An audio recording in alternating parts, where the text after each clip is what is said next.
Oh, that's right. We got older, so now everybody looks just a little bit different.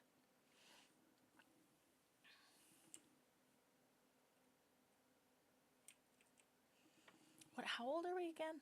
Hold on. I forgot how old we are. I forgot how to look. Also. Shit. Oh, 14. Okay.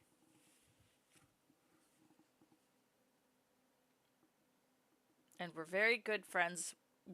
We're not good friends with Mars or Tammy, but we don't have the option of changing that anymore. Cal, Diz, Tan, Anemone. Okay. Let's see. Tan looked like she wanted to talk to me. You cut off all your hair. Tangent is standing still with her face held up to the sky, letting blue snowflakes land on her cheeks. They melt almost immediately. She doesn't move as you approach. After a minute, she winces and rubs her eyes. It stings, she says, because it's made of acid. Ah, run away. I think that would probably be my actual reaction. Ah, run away from the acid snow. Acid snow? Tang nods. The HoloNet entry says it isn't harmful. It freezes at 12 degrees Celsius. I'm American, what is that? And turns into tiny crystals that are so heavy they fall from the clouds. You can see them under a microscope. She sticks out her tongue and lets some of the flakes fall on it. It tastes kind of sour, but sweet, she observes. Fascinating. You're putting acid on your tongue?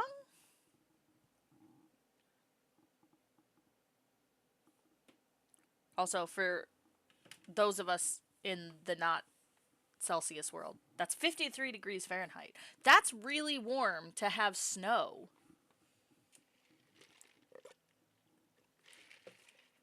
God, how hot is this planet if it's snowing when it's 53? Well, acid snowing, I guess. Tang pulls a sample jar out of her coat. We know what it's made of, but our understanding is incomplete, she says, and places the jar on an outcropping of rocks. The big mushrooms changed in shape and color before the snow began to fall. I wonder, is there some sort of signal that precedes the changing of the seasons? What happens if I expose samples collected in dust season to snow from quiet season? A small, excited smile creeps across Tang's face. There's so much to learn about this planet. I can't wait. Oh, them's fighting words. They don't like each other. You and your brother are so much alike. Tang narrows her eyes. Yes, we used to get that a lot, she says. I guess it's still true if you think sneaking out of the colony is the same as valid scientific research. She frowns at you. He's so dumb, she mutters, and shoves her hands under her arms. He only cares about feelings, especially his own. I get it, you two don't get along. Nobody else wants to talk? Is there anything new in the cantina? No, absolutely nothing. Awesome. Oh, crystals though. Alright, let's work over here because I'm curious if we get to see his little caterpillar. Dilly pillar? Dilly pillar. Socks. Let's shovel some dirt. Hey, there we go. You visit Cal and Socks before your work shift one morning, just to check up on them. As you expected, Cal has Socks out for her twice daily playtime. Hey, Solana, he says, waving. Look what I taught Socks to do. At his gesture, Socks stands up on her hind legs and wiggles her upper body at you, like she's waving too. It's impressive. Who's a smart girl? Well, I would like to see the picture of Socks, though. Next, Cal gestures in a circle and Socks curls up in a ball.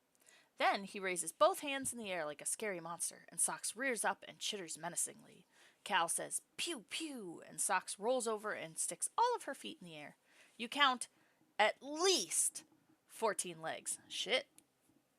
I think that's a lot more than what she had before. Before it looked like she only had 6. What happens when she outgrows her box? Socks clambers up on Cal's arm, though I can't see it. I want to see what she looks like. Almost toppling him over with her weight, and curls up across his shoulder like a scarf. She looks seriously heavy. Well, people hardly use this barn anymore, Cal says, adjusting her weight. It's just storage. Maybe she can live in the rafters?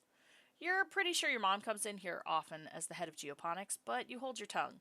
Socks hasn't been discovered yet. Maybe she's really good at hiding. Maybe she has some sort of like camouflage. Does she get lonely? Cal says, looking down at the ground. I think so. She used to sleep all the time, but now she needs to run around and climb a lot more. I still come here every morning and evening to let her out, he says defensively. And she goes back into her box right away when I tell her. She's a good dilly piller, I promise. She knows she's not supposed to go outside without me.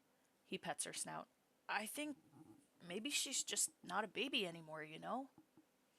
Yeah, how do you get food for her? Because we found out it's those rocks last time because she wasn't eating. So I went out and I saw other dilly pillars that were like the size of a goddamn mountain. Cal looks distressed. It's really hard, he admits. She eats so much right now. Tons of leaves and grasses and those rocks, of course. I think she swallows them all together and it chews it up in her guts like a float cow. Her teeth look like they go all the way down her throat. I don't know if I can keep hiding how much food she eats, though, Cal says sadly. Okay, bye, I guess. That says we don't get to see socks. We get to hear about socks. Wait, if it gets +2. How is that a +2? It's... Okay, 7, 8.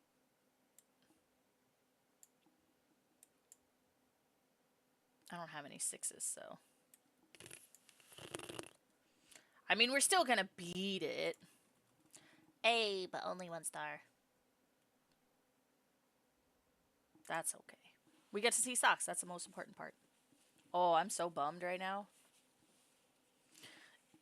It's your birthday! You wake from a night of blissfully peaceful dreams. No nightmares, no premonitions. Oh, that's right, I forgot. Last time we woke up, we had to clean our sheets right afterwards because we had just hit puberty. Is that a, like, obviously, as not a dude, I don't know, but is that, like, a thing? You hit puberty and then all of a sudden it's just like your brain has been awoken to wet dreams? No nightmares, no premonitions, just a pleasant feeling of contentment. You stretch your arms over your head, blinking in the watery, quiet sunlight that seeps through the porthole window. Things are always changing on Vertumna, but you can't help but feel like things are changing for yourself, too. Not just your body, but your mind, your emotions, your future. 14 is going to be your year. That sounds like foreshadowing of it going to be a bad year. Kinda.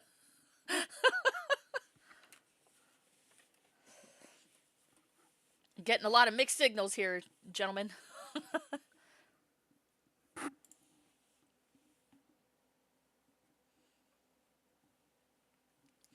parents have been working around the clock since the last attack, trying to get the fields right again in time for this year's planting.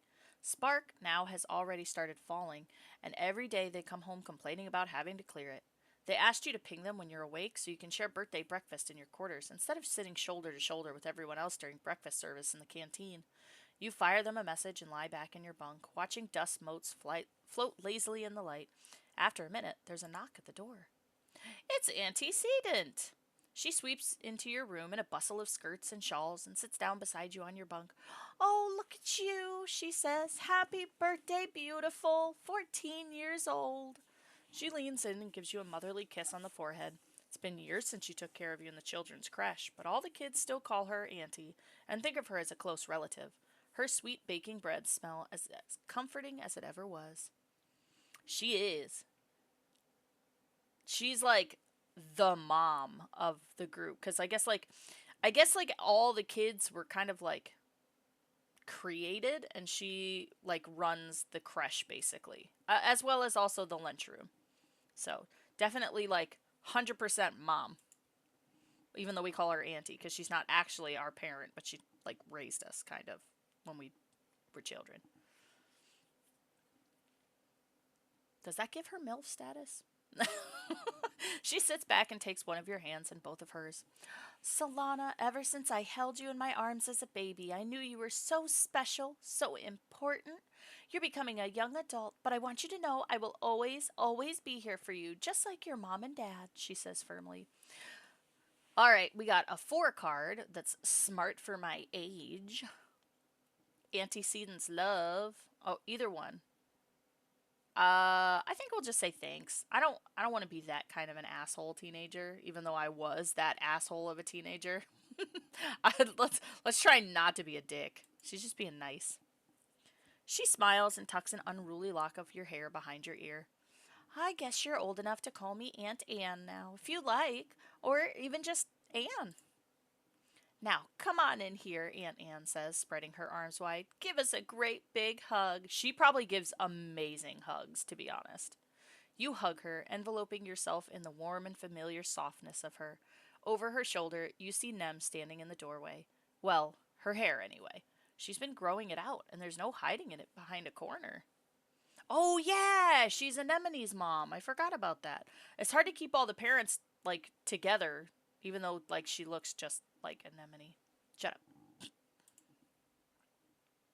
Oh, I'm sorry. Oh, your scales are growing out, girl. She skips into your quarters. Happy birthday, bud, she says, bouncing on your bunk. Way to get older. Enjoy being 2 years way older than me for a few months.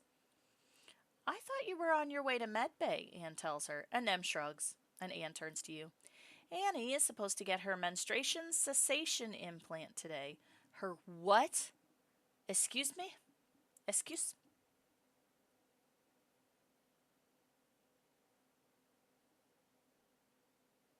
Dang. Excuse? Mom! Nem hollers. Gross! Solana doesn't want to hear about my period. Anne smiles fondly at her daughter. It's nothing to be ashamed of, Annie. Getting your period is a beautiful thing. It reminds us that we have the ability to make life. Yeah, that does not what it reminds me of. It reminds me of pain and agony and just, ugh. It's a sign you're growing up and becoming an adult and ready to take on the responsibility of taking care of that life. Not at 14, you're not. Anywhere between the ages of like 14 and like 20, it's just pain and agony. And then even after you have kids, it's still pain and agony. Well, for some. I guess some people don't get it too bad. Nem wrinkles her nose and throws herself on your bed. I'm never making life. Ew, pass. Why is Anemone the first person we could flirt with? Wait. Never. Well, no. Okay. What's the matter? Scared? No, Nem exclaims, punching in the arm. No, of course not. It's just super sucks that now everyone's talking about how I'm becoming a woman and how I'll finally look different than my brothers. Duh, she points at you. Don't you start to. I'll still kick your ass at sport ball, even with cramps. Your parents finally arrive, still damp from the fields and bringing in the smell of crisp, tangy snow on their clothes. Oh, look, birthday visitors, your dad exclaims. Anne, are you staying for breakfast? Anne reaches into her bag and brings out a stack of tiffins. No, thank you, but I brought your order with me from the kitchens, seeing as I was stopping by. She pats your hand one more time. Happy birthday again, Solana. You'll always be my baby, even when you're all grown up. Your mom shakes her head as Anne and Nem leave. Oh, Anne, she laughs, sentimental to the core. She starts laying out the cutlery for breakfast. But I don't know how the colony would manage without her in the children's creche, she says and points a fork at you. Family is more important than the people that birthed you, Solana, and don't you forget it. Okay. Aren't you the one who birthed me? Shouldn't that make you pretty important?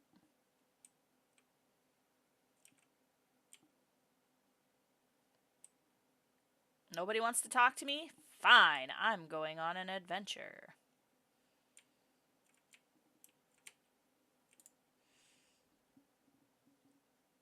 Aw, no, I'm not. I'm too stressed out. I'm gonna go sit and relax in the park. Solana! Your mom's voice rings through the garden before you even see her. You and Mushberry pause in your tracks. Then your Vricky slithers away and hides under a bush. Your mom thunders down the path. Where is that little pink bastard? She hollers, waving around a gardening trowel. They ate my begonias! Sorry, Ma. Your mom's been nurturing a couple pots of begonias, beautiful flowering bushes with delicate blooms. Like most plants from Earth, they're exceedingly precious. Once the seed bank is used up, the only way to make more is to successfully propagate them here on Vertumna. Sorry? You hear a cacking noise from the underbrush. Mushberry creeps out from under the bush and is, if on cue, horks up a wet mass of pink and yellow petals. Your mom fixes her angry gaze on you. Your pet is a menace, she exclaims. At least spiders back home ate other pests. This one is a pest. She puts her hands on her hips. You should just release the damn thing. Who knows what it's going to grow up to be? Everything here just keeps growing. Nothing on this planet knows when to stop.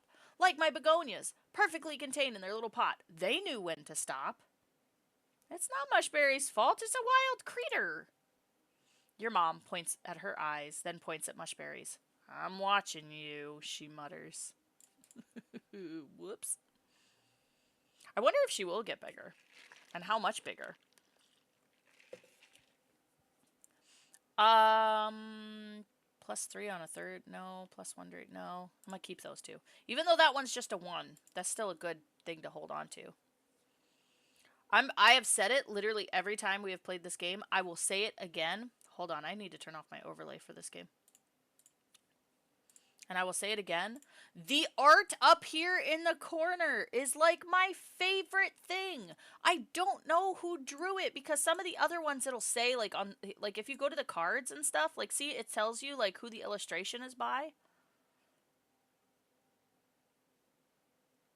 I wonder if it's that because I don't see that's those particular. This is like similar, I guess. So maybe it's that person. I don't know, but every single time I see these little drawings, it is so freaking. I love them. Whoever drew that, mwah, artistry. I'm scared to check Twitter this month. Has been wild. Depends on what part of Twitter you're on.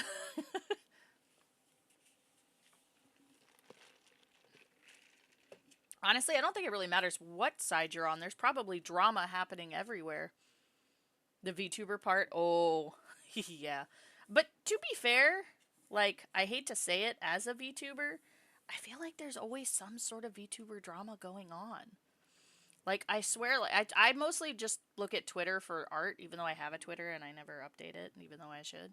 But, like, I mostly just like it for, like, looking at people's arts. I try to stay away from all the drama, but even staying away, it's like, oh, this person did this. Oh, I'm calling out this person for this. And it's like, dang. I kind of like hanging out in my own little bubble.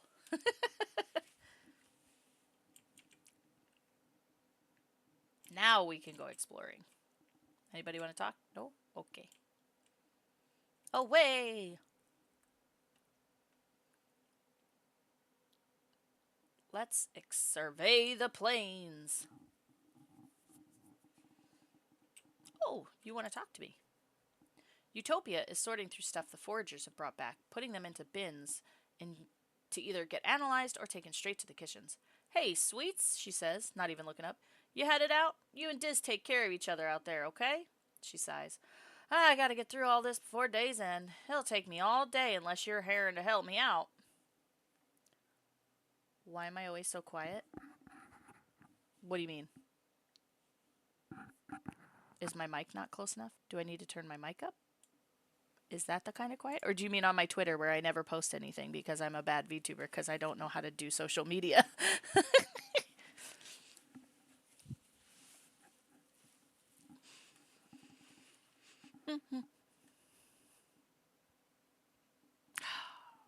I mean, I guess I should. I should help. Utopia lays out an assortment of mushrooms. All right, here's a simple one. Which one of these fellas is poisonous? Ooh, I can actually pick the right one because I have good perception.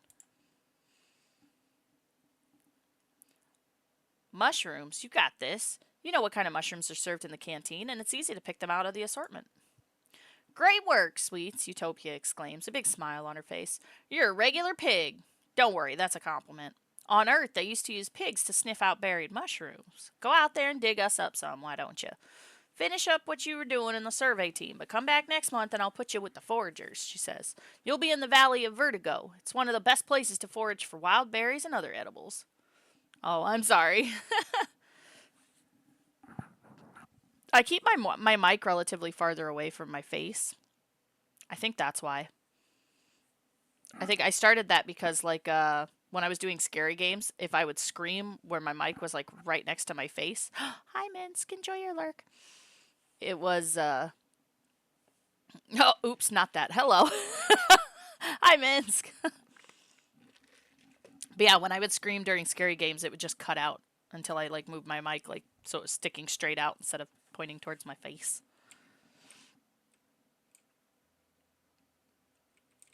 Oh, hey, it's one of these guys again. A bush bub's blocking the path, lumbering slowly back and forth between a dense strand of gloop mushes, or whatever those plants are called, and a wide circular lake. It's like it's on some kind of patrol.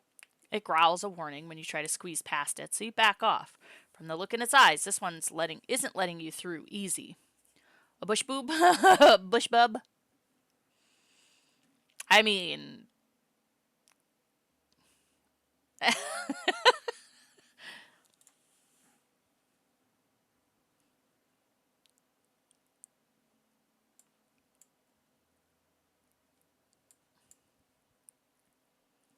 Ooh. That's a 13. That makes that a 12. That makes that a 12. I can't move that, can I? Damn it! That's a 14. That's a 13.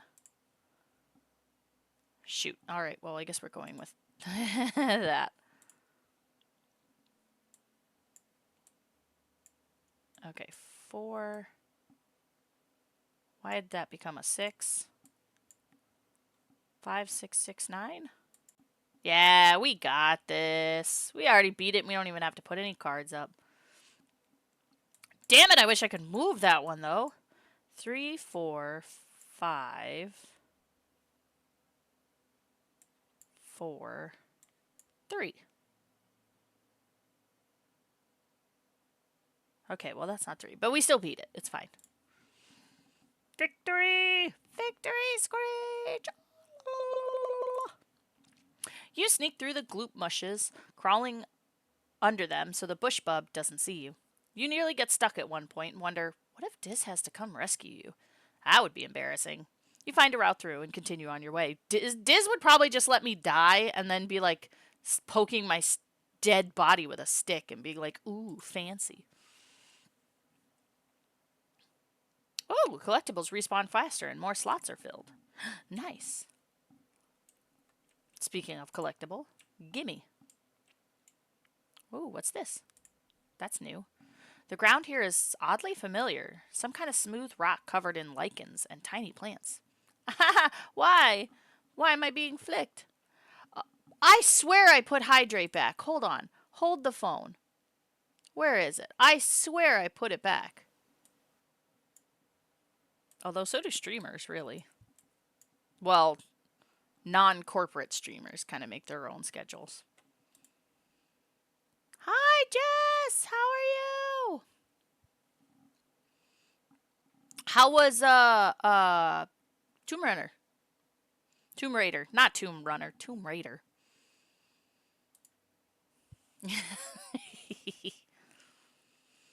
Ooh, hopefully good food.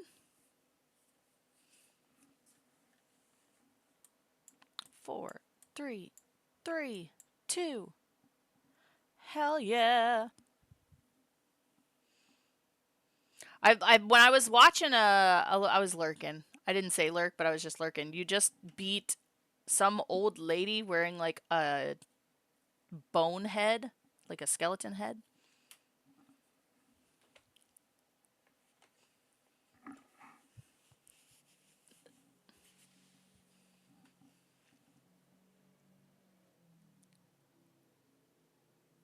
Oh, I see. It's a red day in Korea. It's like God's birthday today.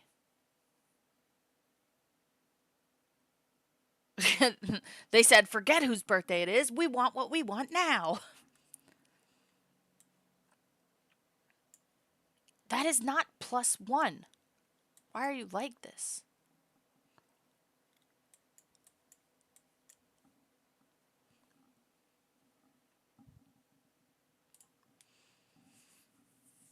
Good game overall, though, Jess?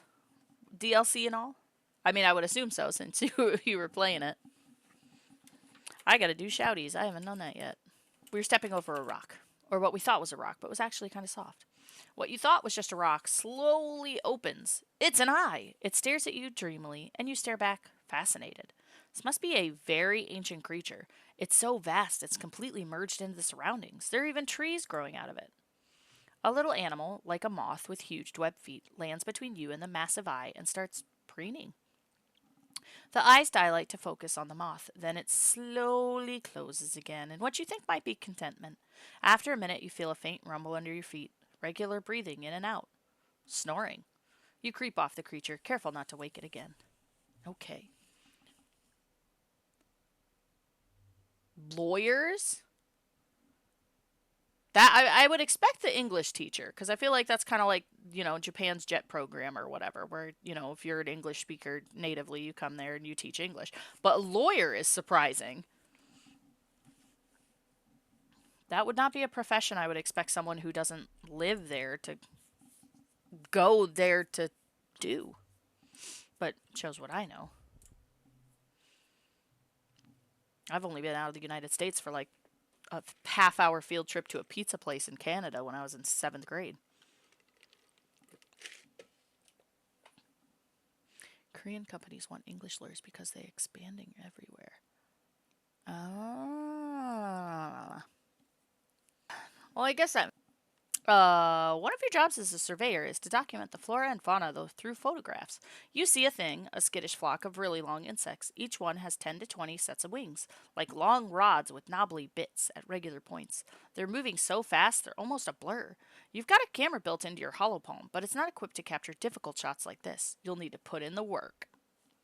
Let's try to get close. A demographic catastrophe. Catastrophe? What is happening? I didn't hear anything about that. No, you know what? Let's do 2, 3, 4.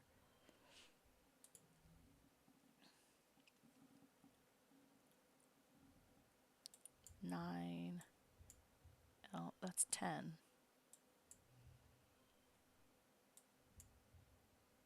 8, 9, 10. 4, 8, 9, 10. And now we have a bunch of cards. 1, 2. I don't have a 3, 4. Wait, hold on. 1, 2. Why does that one come 5? 2, 2. 4, 5, 4, 5. Yeah, sure. So it looks great. Birth rate was so low, there just won't be enough working age people to sustain the economy, along with more older people and more metal. Oh.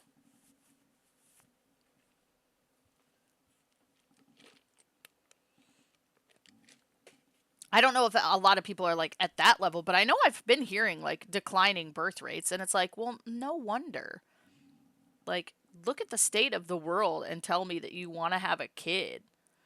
Like, can you, first off, can you afford the kid? Do you want to bring him into the world the way it is now? All that kind of stuff. I can't blame people. But I gotta admit, babies are cute. You cautiously crawl up beside your subject, raising your hollow palm to get the best close-up possible. Ouch! Just as the camera takes the photo, your subject bites you on the finger. Ugh, you hope it's not venomous.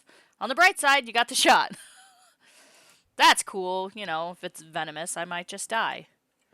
Extra gear slot. Equip an additional gear. Hell yeah, we can finally do the thing. Do the thing. Let's see, what do we want? +5 to animals? +10 to combat?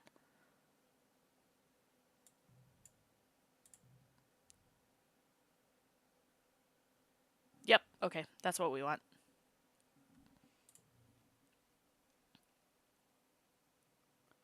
Jeez. They could do like some of the other places where they like offer incentives to come there. Just be like, oh, you have a family? Come live here for cheaper. Better opportunities. At the edge of one of the circular ponds, something sparkling catches your eye. Well, everything around here sparkles, but this thing really catches your eye. The water in the little lake is deep and milky, though, and you can't see the bottom. It's completely still, almost too still, and so perfectly circular. You remember you've been warned about getting too close to the pools. Bravely approach the water, 'cause I'm super brave. What? What? Hold on a minute.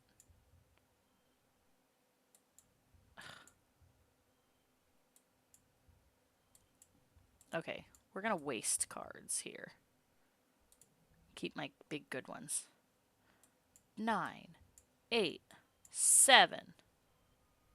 There we go. I hate locked cards. 4, 3, 3. Why did that change?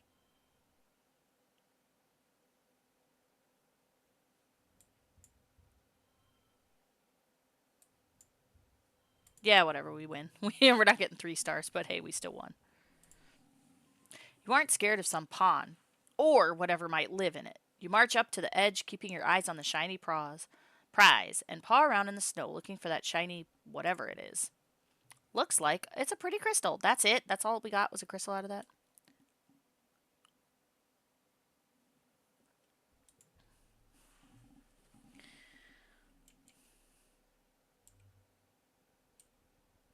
Oh, hey, it's Diz.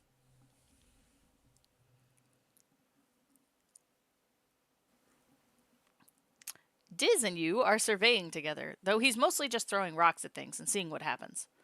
Ugh, this is so boring, he complains. We've seen everything here already. The other surveyors are going to cool places like the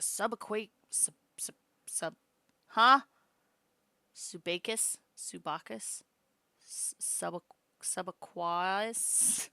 Subswamp. That's what it is now. Exactly. What me and the Valley of Vertigo is cool. Yeah, I've been there, Diz says. It's neat, but Utopia sends people there to forage, and I just wanted more adventure than picking berries, you know? Are you gonna... It's the other platform. I've thought of... Diz goes back to chucking rocks and complaining. We're just here all the time, he says, even though we know everything about it. Utopia says we need to come back every year and take new readings, in quiet here, and in pollen in the valley. And we have to be patient because we can't just take stuff without letting nature replenish itself. He sighs. And I mean, I get it, but it's all so boring. I want to explore other places. Dude, I'm sorry. You can complain to me all you want, like that's cool, but I can fix nothing. I'm in the same boat as you. I want to explore more.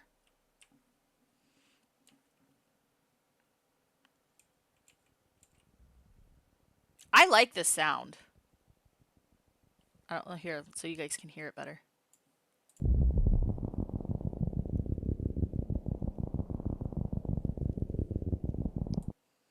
I just think that sounds cool. It's a cloudy day. You hear the crash of thunder from somewhere nearby loud, and sudden sound like it's getting closer. Suddenly, a massive, impossibly tall something... We did this once before. It's the thing coming from the sky. Yep, passes overhead, and you're good. A series of small circular pools chain together to form an impassable body of water. You don't see an obvious route through, though the path does continue off in the distance on the other side. +1 to physical red cards. One slot will turn physical. That's a pretty... Oh, that's +10 stress. I mean, I don't think we can go over that, right? Oh, but that turns that not red.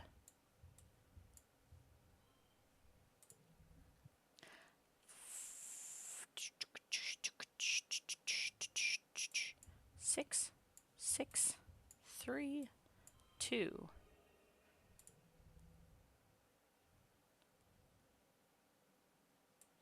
Five. Wait, what if I make that a 4? No? 5, 6, 4, 5, 6. 4, 4, 5. Now, wait a minute. God dang it. Put that one there. Whatever, we still made it. With no stars. It's fine. There's a narrow place where two pools meet that you think you can leap over. These little ponds look too small to house anything really dangerous. You hope. You approach the water's edge. Leap of faith! You make it over the narrow gap. Nice! You feel empowered. You're too worn out and tired to continue. You have to go home now. Okay.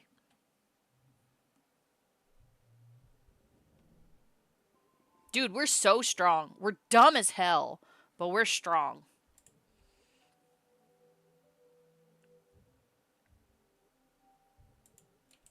Oh, what's up, Diz?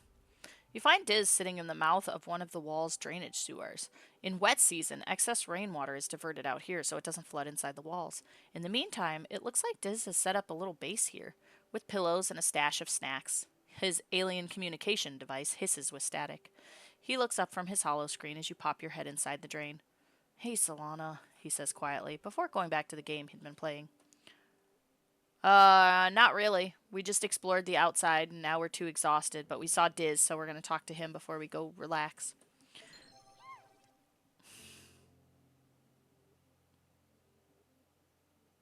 Are you sure about that? Yes, I am sure about that.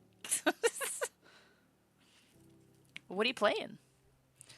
You haven't heard of it, he says without looking up. I made it myself. I thought he was going to be like, just be like, you haven't heard of it. It's too underground. Pretty, pretty indie. Pretty indie game. Probably never heard of it. You squeeze into the narrow drain and sit down next to Diz. On his holopad is a picture of Mars, and you watch him drag a match from the sidebar and drop it on her face.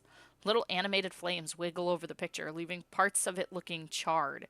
It's pretty crude, but you get the point. Wow, he really doesn't like Mars. Where'd you learn how to do that?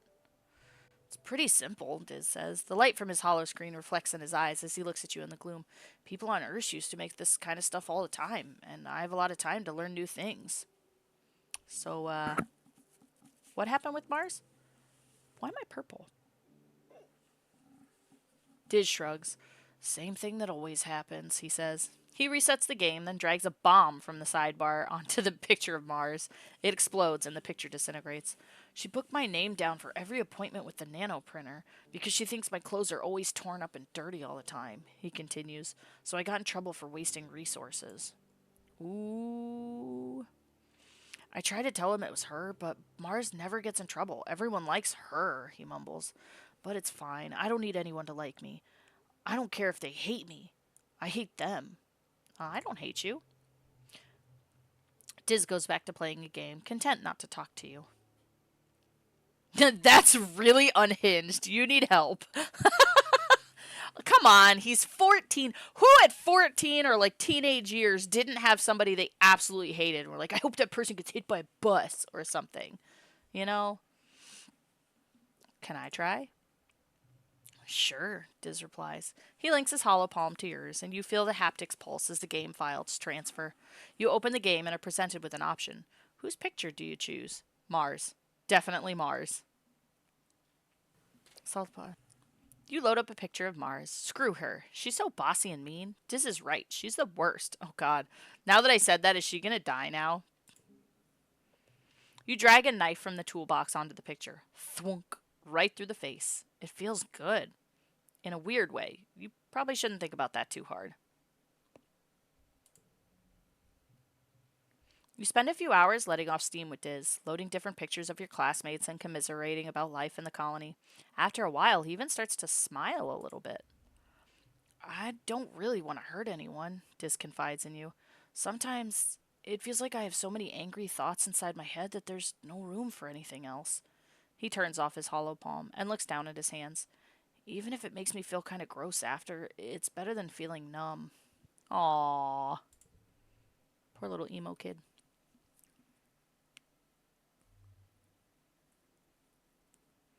That's fair. Like I said, I could definitely see like where it would be kind of awkward and uncomfortable for a lot of people. You know what? I think I'm gonna go relax in the creche area, in the lounge. Ugh, nothing much happens this month. You spend most of the time spacing out to whatever's on your hear speak, occasionally nodding hello to the other colonists passing through. You binge a few seasons of a show you've been meaning to rewatch. Ramen. I haven't had like good ramen in a while. Those are both good cards. Why would I throw that away? No, keep my memories. Eventually, I'm going to have to throw some of these cards away. Like that gif where instead of brushing teeth, it's reversed. Oh. Ew.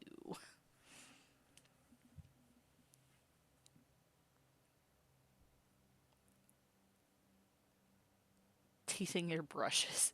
Ew. That sounds terrible. That sounds like it'd be one of those compilations of unsatisfying videos. You're at lunch with your parents. Sliced soy cakes and watery broth again. Great. When they put down their cutlery and look at each other, then you. Solana, your mom says, there's something we should tell you. We tried to shelter you for some things, but we think you should know why we've been working so hard in geoponics. There's a meeting after lunch, and I want you to come with us. I should not be this. Okay! I'm too excited for this. You follow your parents to the council room. Mars has also tagged along, and you take a seat near them as your mom and Aunt Anne start to address the council. After Udicott officially calls the meeting, she gestures to your mom. I'm not going to mince words, your mom says firmly. All of our efforts to increase food production in geoponics have failed, especially given the failure of the pixie beans. The destruction of the fields during the last attack put the nail in our coffin. By the end of the year, the colony will run out of food. Oh, shit! Imagine if teeth were flat. The rest of the council murmurs in concern. You and Mars exchange horrified looks. You've been doomsaying about our food supply for 2 years, Flulu, Rhett questions. Do you mean to say we're past the point of no return? Your mother nods grimly. I'm afraid so. Even with rationing, without securing a Vertumnan food source, our supplies will run out by wet season. She gestures to Anne, whose face is grave. Anne and I have gone over the supplies and come up with food plans. We've crunched the numbers. Spitters are quitters. Oh my god. Also, your mom sighs and spreads her hands. I'm sorry. Geoponics should have been producing better by now. We should have been able to wean ourselves off of soy rations. During wormhole transit, when we lost our hydroponics in the hull breach, she sighs again. I know I've said it so many times, but our crops just don't grow here. We needed those algae tanks. We needed the microbial soil from Earth. It's not Mom's fault. It's not. The survival of the colony shouldn't rest with one person's shoulders. It's not fair. She's been working harder than anyone. She did everything she could. The council mumbles agreement. You decide they probably never really blamed her or your dad. The only holdout is Mars, who crosses her arms and grumbles that it's clearly a problem with leadership. Isn't her dad one of the leaders? Hi, Comet! How are you? No, it isn't, your mom replies. We need to secure a food source this year, before our rations run out. We're working double shifts in geoponics, but it's not enough. We need more people planting, tending, turning the soil. We need more hands. I can pull back the surveyors and focus on foraging native plants, Utopia offers. Even the young folks can help. If they've proven themselves around the survey equipment, I'll send you out a hollow message later. This has been the burdens of geoponics for too long, Udicott says. It's time we all step up. For our future. The council nods in agreement. Your stomach rumbles ominously. What is that saying? Be the change you want to see in the world? Nobody wants to talk except my dad. Where's Diz? Oh, he's out there.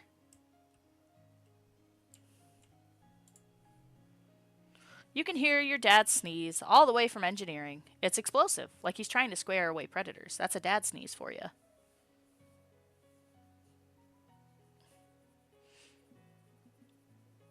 That would be me, which is why I don't play Marvel Rivals, because I'm too afraid of like being that person who doesn't just constantly is dying and doesn't really help out. He's wiping his nose as you approach on a handkerchief blotted with shimmering pink. Lately, he's also surrounded by a fine dusting of pink pollen that clings to him wherever he goes. You keep brushing the glitter off things in your quarters. He gives you a hug, then brushes pollen off your shoulder, laughing self consciously. You haven't heard him laugh much lately. He's been working hard trying to improve the colony's food supply. He's showing signs of malnourishment, too, though your mom is worse. You're worried for both of them. Your dad's skin is kind of shiny in patches. He sees you staring and rubs his hands over his arms. Sparkling dust poofs off of him in little clouds, scintillating in the light. Oh, yeah, that's a new symptom, he says. Seems harmless, though. You should be wearing your mask.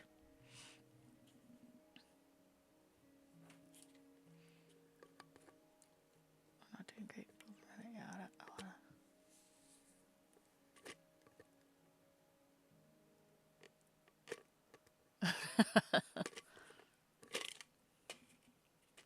And hide this beautiful face? Your dad laughs, rubbing his nose. Especially how it sparkles. This man's gonna die, and I'm gonna be sad about it. Because I like the dad. The dad's a cool guy. He makes a big show of checking his pockets. Huh, I guess I must have left my respirator back in the greenhouse. Ugh, why can't he take care of himself? Your dad sniffles. Gosh, I feel like someone stuffed a whole potato pod up my nose, he says. Like I could just poke a stick up there and pop fresh potato juice. Ew, Dad, gross. He just grins. What? It's true. You follow his gaze out to the fields and land on the outside gate. I wonder if the foragers could use an extra hand, he muses to himself. Yeah, maybe I'll join him out there tomorrow. Neither of your parents are taking proper care of themselves. They're so stressed out from the poor harvest and low food supplies. They try not to let you see it, but you can tell. Maybe your dad is right. A little seasonal illness is nothing compared to the danger of running out of food. League is special. All right, well, I guess we're working on the farm today. I don't want to apply to work as a farmer, but I will help out. You check in on your dad a lot. The pollen really makes him feel cruddy, way more than the other people do. He's sniffling and kind of antsy, but he's doing okay. You tell him to spend as much time indoors as he can, and he ruffles your hair and tells you not to worry about your old dad.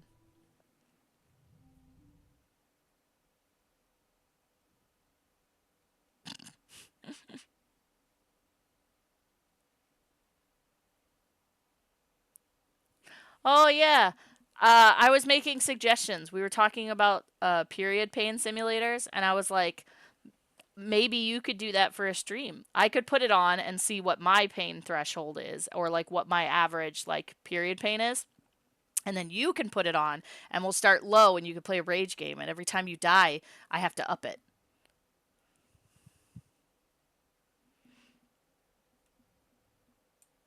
9, 6, 4, 4, 3. Hell yeah, 51. 1 star! God dang.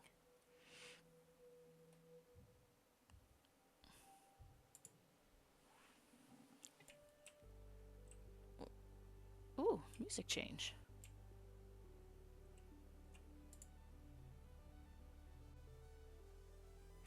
Oh, okay, I can forage in the valley now. Nice. That'll help out for food, right?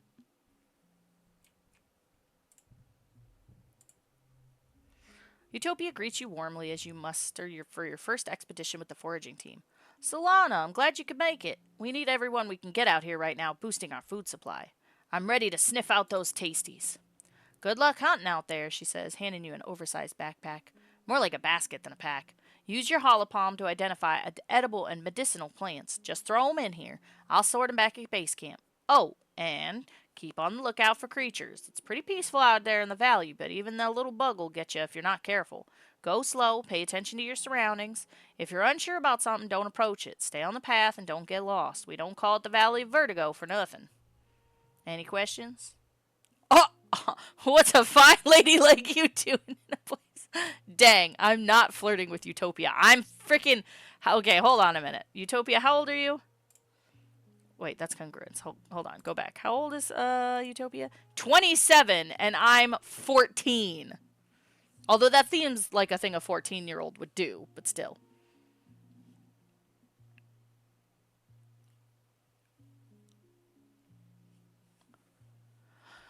Will Diz be with me this time? Utopia looks like she's trying not to smile. Nah, Diz is good at finding new things, just not so much the same things over and over. You'll be okay, though, she continues. You won't be alone out there, and you're doing important work. You're about to leave when Utopia snaps her fingers. Hold up, Solana. We're also investigating some species we might domesticate, those we'll want to tag and capture. Ideally, we're looking for herbivorous? Herbivorous? I've never heard that word. Herbivorous creatures that already live in herds and either produce something edible or reproduce quick enough we can slaughter them for meat. If you see anything that fits the bill, tag them and bring them back. I think you said we could date her, but I think that was the only, like, or romancer, but I think that was the only thing. Oh, goodness. Oh, okay. The Valley of Vertigo. Please don't actually pretend to give me vertigo, because I might cry. Oh, hey! A curious Vricky blocks your path. It's acting strange. It keeps scurrying up trees and hanging upside down to get a different angle to look at you, then dropping down when you try to pass underneath. Maybe small, but at least attempting to be intimidating. That must mean something. It's not interested in your pet, Vricky. It's interested in you. Even Mushberry looks unsure and hides between your legs. Approach it!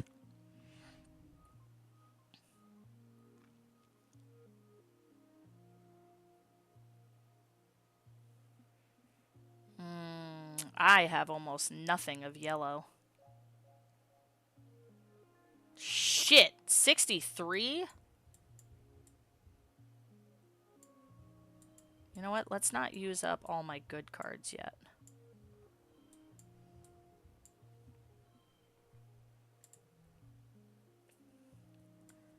One,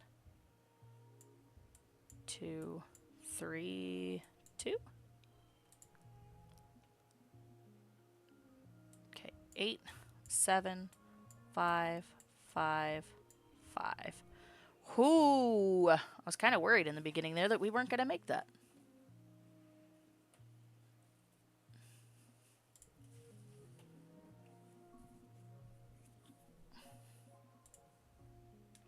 The Vicky runs up your leg. It's a giant spider thing and it's got weird tentacles and get it off! The urge to dance around and shake it off is almost uncontrollable, but you manage to keep your cool. The Vricky tastes you with its tentacle feeler legs, but doesn't look interested in causing you harm. Pokes at your backpack trying to get in, then gives up and scurries off. Why? Why was that a thing? A line of termite-like insects crosses the path here. Curious, you follow them to their destination, a massive sponge-like hive of crawling bugs, writhing with life. The bugs are tending to larvae nestled in the holes of the sponge, feeding on the rich royal jelly that oozes from the hive. You step in for a closer look and hear a warning hiss from above. Atop the hive is a queen, whatever it is. Wait, no, she is the hive. Wait, this is a squeeger hive. Her abdomen is swollen and lodged in the ground here, rendering her immobile, but not defenseless. The hive queen groans and growls at you, and the air prickles with the burning flavor of acid. She must have some sort of defensive acid spray. That jelly looks pretty edible, though. Ooh, it's a hard challenge. We're gonna try it.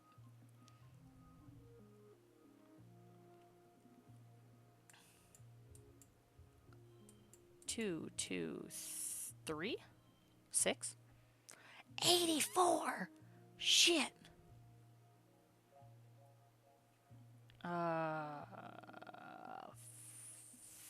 6, 6, 4, 4. Who? What if I do 4, 5, 6? That's 37. That's 38. Let's go with 38 instead. 8, 6, 5, 6, 7, 8, 5. Wait, why the fuck did that turn to... Ah, shit. Good enough! I'll take it. Hey, we got 3 stars. Nice.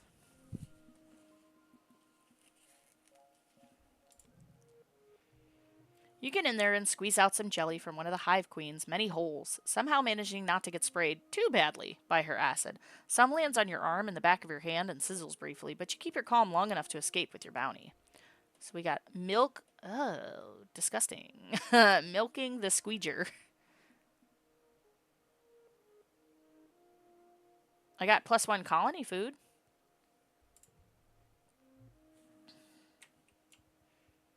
I'll take a little acid to the arm for that. A dense cloud of pollen makes it hard to even see your hand in front of your face here. It's a good thing you have a helmet with a filter. It's not perfect, though, and it doesn't help visibility. Be patient and look carefully. No, the pollen clouds eventually shift, giving you glimpses of something obstructing the path. Looks like a snap bladder, an infamously territorial predator around these parts. When they are heavily pregnant, they use the pollen fog to pick off their prey. We're going to carefully avoid. What is going on? What is happening? What are you... Something, and I don't know what. There's a ghost in my room. I don't know why, what it's catching in my room here, because it's literally just me, and it's a very tiny room, and I have the door closed. I don't know, I'm concerned. I keep, like, thinking I'm going to look back to the door that's behind me, because I have it cracked open just a little, and I'm going to see, like, somebody looking in.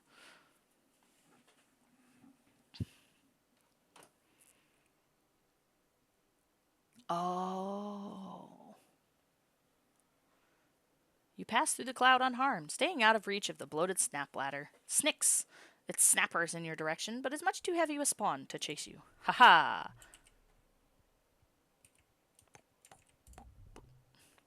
You hear a rustle in the bushes and catch a glimpse of a shadowy figure. Could it be a person? Whatever it is, you quickly lose sight of it. Follow it! The wilderness is thick here, as is the fog that comes in waves. You'll need to rely on your tracking skills to go further. Hell yeah, we got this. Let's do all 2s.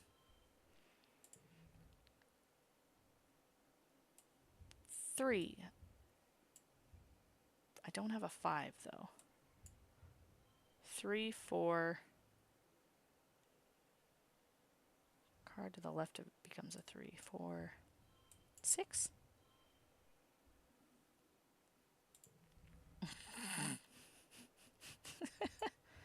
Nine, 10. 3, 7, 6. 7, 8, 9, 10, 5. Good enough. 3 stars! Hell yeah! You're looking for a person, so it's a surprise when you come face to face with a weird looking creature. It kind of looks like a person, a bit. More like a tree, really. More like some relative of the bush bub, maybe, but more tentacles and slime. Like a tree oozing with gooey sap, with 2 legs. Yuck. Makes sort of a baroo noise at you as you back away. What? If it has sap, why didn't we try to gather the sap? What did you clip? Did you clip your squeeger? That sounds painful. You come across a huge field of flowers. Most are teensy pink ones, but some are beautiful big yellow ones. You check the holopedia. Looks like they're a brand new species. They don't even have a name. They need a name, like butter dandies, even though they look neither like buttercups or dandelions. Honestly, they kind of look more like spitting cobras than anything. I feel like I should just take 1. But are they edible? We'll just take one this time. Oh. Sorry. What have I started?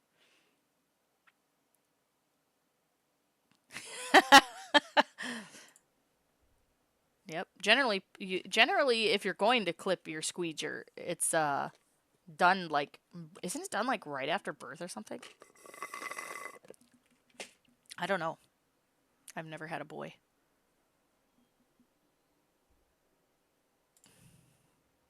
You find the tallest, most perfect yellow flower and leave the rest. No need to be greedy. True. Because I don't want to pick a whole bunch of them and have it be that, like, somebody, like, something bad. What is it? You should go home, Sue? Never! One more encounter. Oh! These are so cute. I love their little faces. A bristle slug is rooting around in the underbrush. It's like a little porcupine with no legs. Well, little is relative. It comes up to your waist and it must be at least 100 kilograms. You've seen a few of these at geoponics. They're easy to catch and their spines and berries naturally fall off and are edible. A chewy, renewable source of food. Kind of like jerky. Maybe you could catch this one? Ooh, it's hard. Try to catch it. Gotta give it a good shot. No! Fuck you, yellow. Oh, damn it.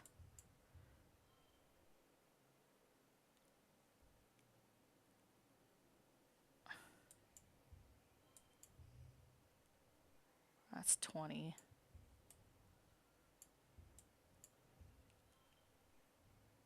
What if I do all twos? Oh, that's right. That's shitty. It's fucking locked.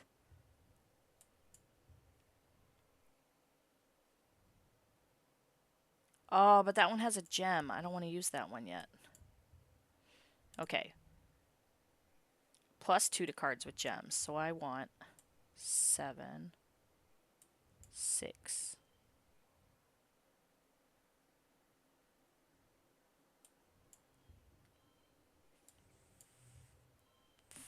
Four, 6.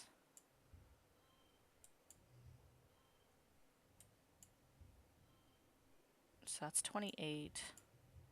That's 30. Let's go with 30. Ooh. Okay, so we got 9, 10. I'm not going to get higher than that. I don't... That should be an 8.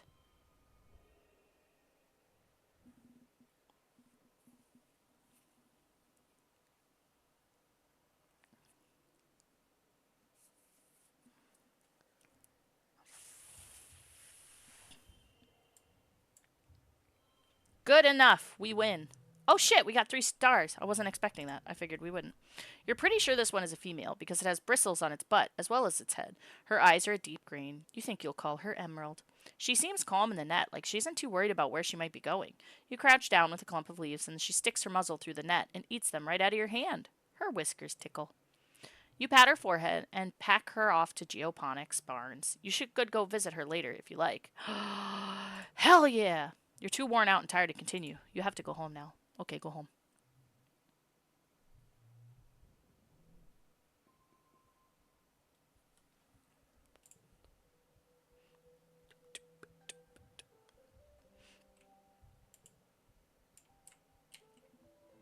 New perk! Unlocks xenobotany research in geoponics. Cool. Anybody wanna chat? Nobody wants to talk. Nope, nobody wants to talk.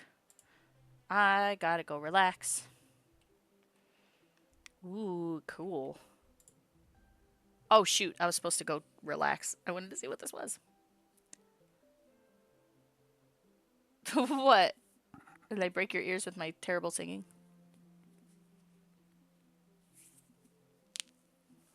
Hey kiddo, your dad says, looking up from his work desk where he's dissecting a huge bell-shaped flower. Can you hand me the separator? I've really got my hands in things here.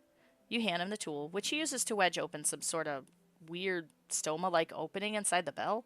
Gooey purple nectar oozes out and pools on the desk. Whoa, he exclaims. I thought I drained this little beauty. Can you get a towel, I guess? You help him mop up the flower juice. Yuck, it's sticky and smells like rotting vegetables. When you're done, he looks at you with pride. You know, I've been thinking of getting one of you kids to come help me out with researching native plants, he says. You think you might be able to break off some time to help your old man in the lab? I know you've been studying biology, he adds. It's not as glamorous as gen tech research with instance, but it is important. Ooh! He grins. Let me talk to your mom about it tonight before you go telling her. She's not a fan of alien plants, you know. If it were up to her, we'd fill these greenhouses with earth plants and nothing else. But there's got to be more on this planet that we can cultivate. If you find any cool plants while you're exploring, bring them here and we can take a look at them. Hell yeah, Daddy-o.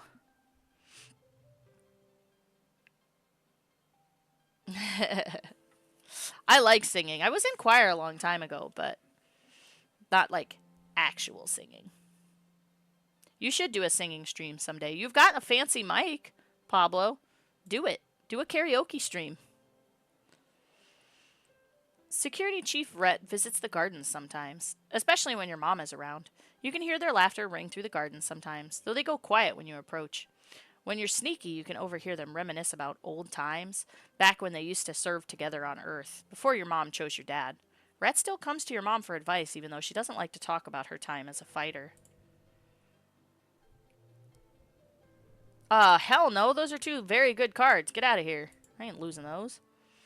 It's time for Vertumnalia! Maybe we should have skipped Vertumnalia this year, because that's a big, like, food gathering. The yearly midsummer celebration when the colony gives thanks for its good fortune. Well, it would be, but as you file into the main square, you can't help but notice that the feast table is nearly empty. What Anne lacked in resources, she made up with care. The dishes are lovingly plated, soy cakes glisten, steam rises from buns stuffed with mince, and there are great pitchers of vegetable broth rendered out from even the most inedible food scraps. There's a neat stack of sugar cubes for dessert. Whole sugar! What a luxury! And an underwhelming feast that'll be the highlight. You have a PNG tuber now. It'll be fine. Or if you want, you can come to my house, bring your microphone, and I'll let you borrow, like, you can borrow my VTubing setup and my computer and whatnot. And then you could use I've got male VTubers you can borrow.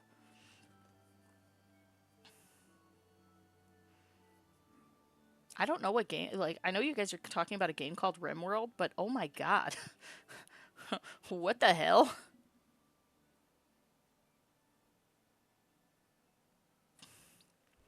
Uh, Governor Eudicott's welcoming speech this year is short. Her frail body trembles as she welcomes you all to Vertumnalia with a dry, whispery voice, then has to be helped off stage. Like all of you, she's been feeling the effects of famine. Everyone clears away the chairs for the annual competition. Which one do you participate in? The only one I can. Com adds something new every year, but no one's really at their best given the rationing. Running around sweating in the hot sun seems like a luxury nobody can afford, even you energetic kids. The spectators listlessly wave fans as Com announces that this year's edition will be thumb wrestling! Last 30 seconds against Com or get a time penalty. I'll tell you what, I don't know if I could last 30 seconds against Com. I mean, if you know, you know. Look at him. Look at him. Anyway.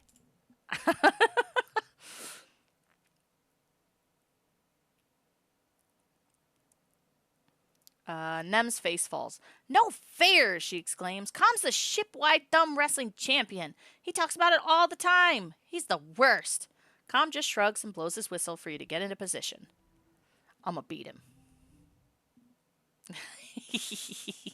I like Com, okay? He's hot. I don't want to do 2, 3, 6. What if I did 6, 7, 8? 6, 7, 8. That's a good start. 2, 3, 4, 5. We beat him already.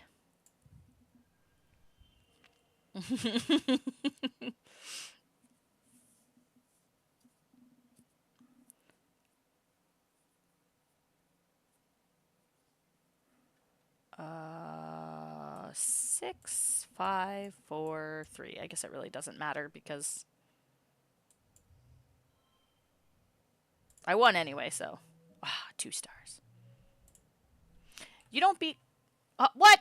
You don't beat Calm at the thumb wrestle. Nobody can. He's the best. But you do manage to hold on through 30 tense seconds of maneuvering and fake-outs and double fake-outs. The man is a master. In fact, the things you learn from Calm in those 30 seconds can be applied to the bot you have to wrestle at the end of the contest. You wonder how you never noticed before how much of a bot wrestling is finesse, not just brawn. You win handily. Nem whines at Calm for being unfair, but she still takes second place. After the festivities, the whole colony takes a few days off for a break. Well, except for geoponics, and the foragers, and the kitchens, and everyone who uses the break from their usual work to help out in the places that didn't close. Okay, it's not really a break, but you try to take it easy anyway.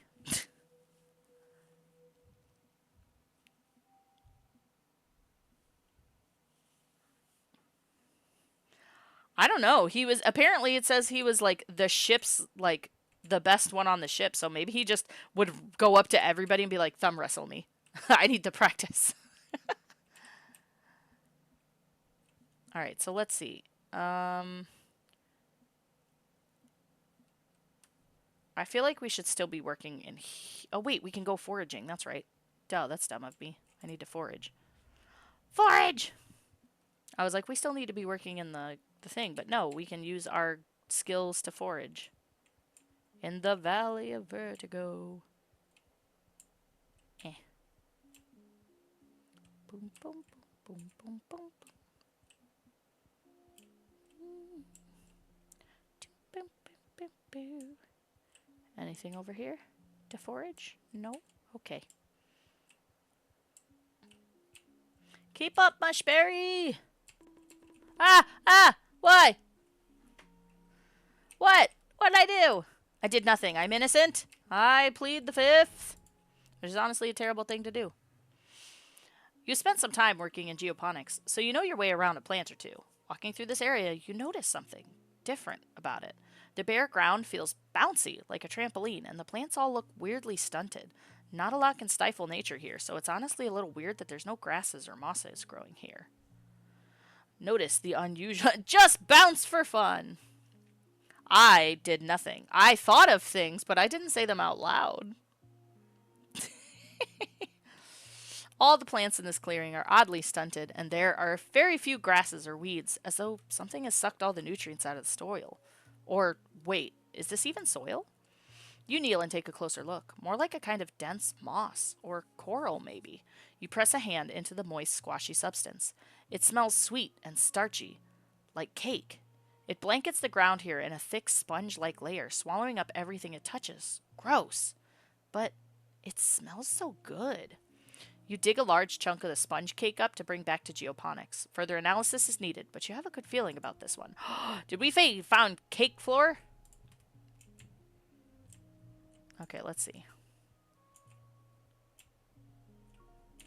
Found an egg.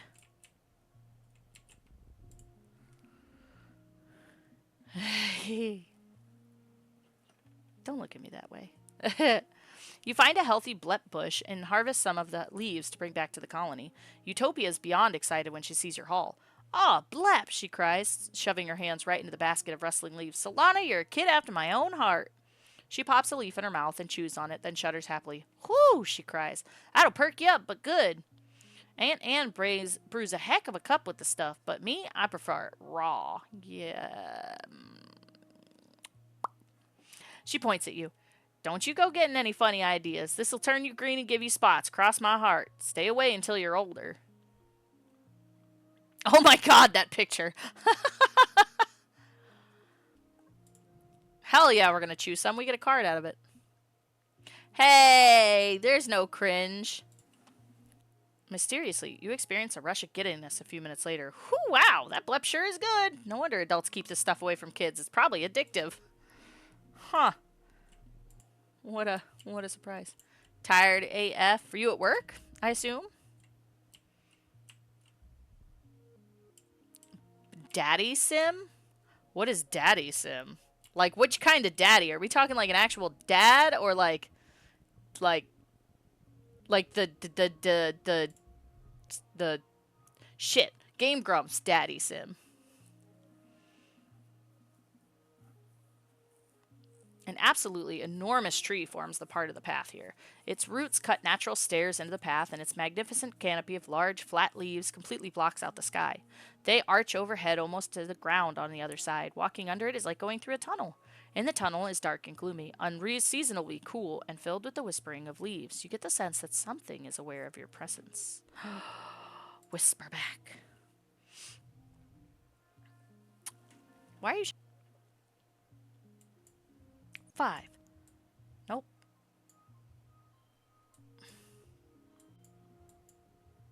Damn it. No.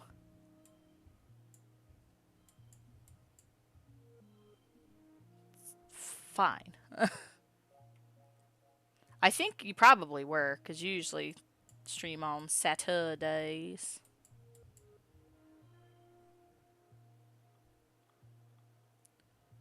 2, 3, 6, 6.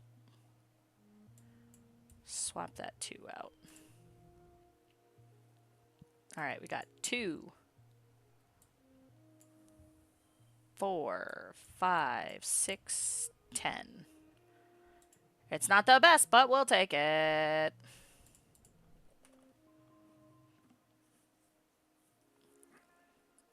A nearby leaf unfurls and offers you 2 large, hard nuts. You feel a sense of peace and cooperation wash over you, like you and the tree have an understanding. You all did this. Now I can't stop thinking about terrible things. God damn it.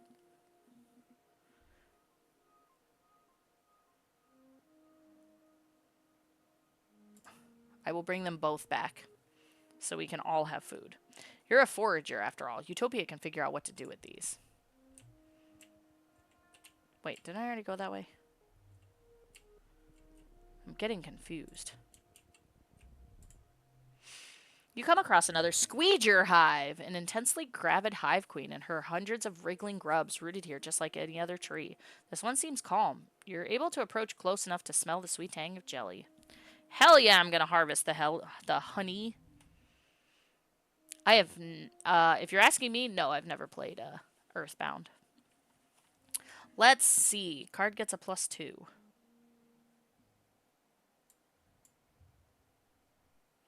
4, 2. 2, 4, 4. Okay. 12, 8, 6, 6. Ooh, boy. 9. That's 6, 7. That's going to get a 9 also. 6.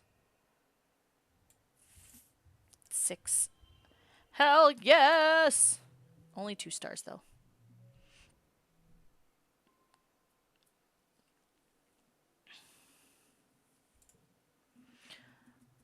I don't think I've ever... I watched the first one get played. I never played Undertale myself.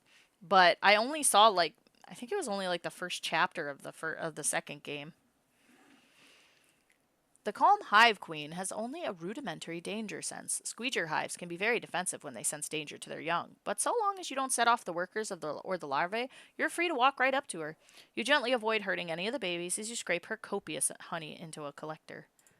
Hell yeah! Nope, that's not what I'm looking for. I don't remember how to see what our foods are at. I don't remember. That's okay. We'll figure it out eventually. Oh, another mushberry. Vriki are carnivores, you think, but the juveniles are too small to take out anything larger than an insect. Not so much the case with this one. The Vriki blocking your path is pretty large, probably about as tall as your waist, and it's growling at you over the carcass of something even bigger, which seems to be missing its head. Yuck. You're not sure if it killed or scavenged the dead animal, but it's dragged onto the path and looks ready to fight you for it. I'll just wait for you to leave. You back off and wait. It sits there and gnaws at the animal slowly for hours. It's disgusting. Eventually, it rolls over and takes a nap, its many legs kicked up in the air and its tummy bulging. You try to sneak by, but it wakes up, back up with a hiss. It drags the rest of the carcass off into a tree, and you can finally pass. God, get out of the way!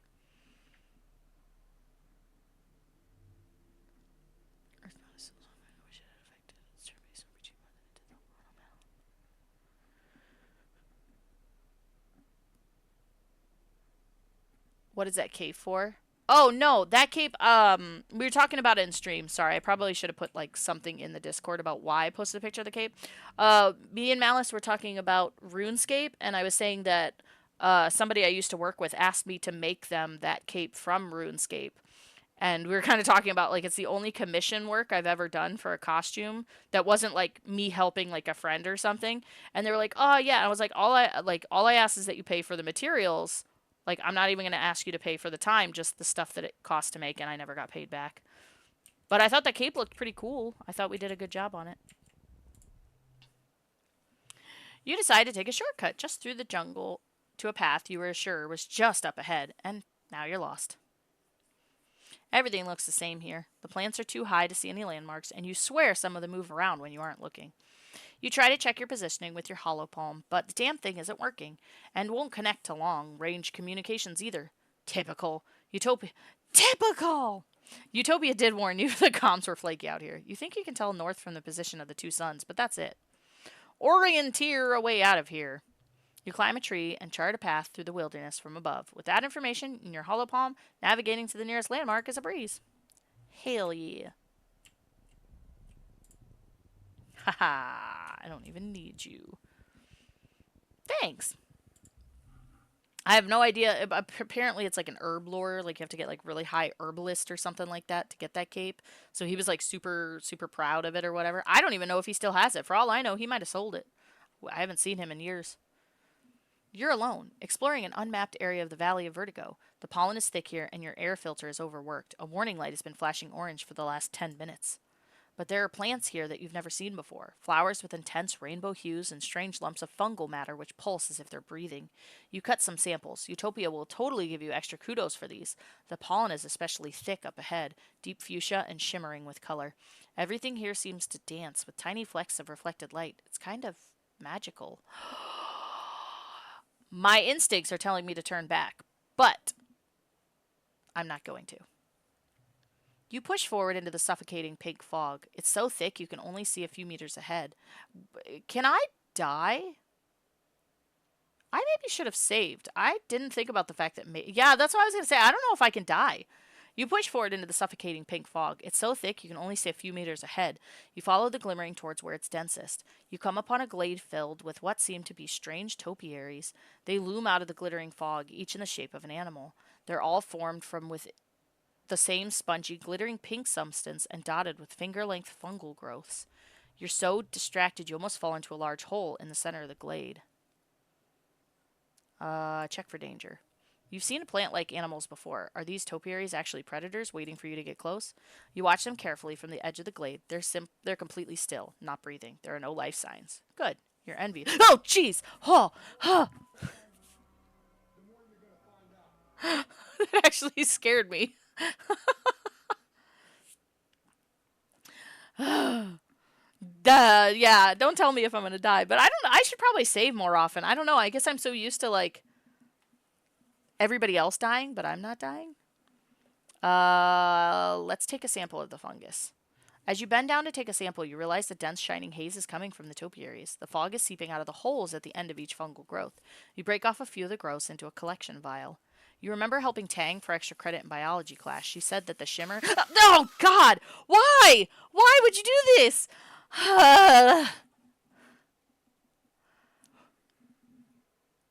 If you kill me, I'm gonna haunt you. If you give me a heart attack, I'm going to haunt you. Whew. Uh, could this be related? Your enviro suit beeps a louder warning. Yeah, my heart's beeping a louder warning. Let's just leave. We took a sample. As you exit the thick pollen and are able to see again, your mask warning lights start flashing red. The filter is finally clogged. You get out of there, and I'm not a moment too soon. You lurch back to the checkpoint where the other foragers quickly replace your filter. Utopia chides you for not paying attention. Keep exploring. Hey, we got a flag.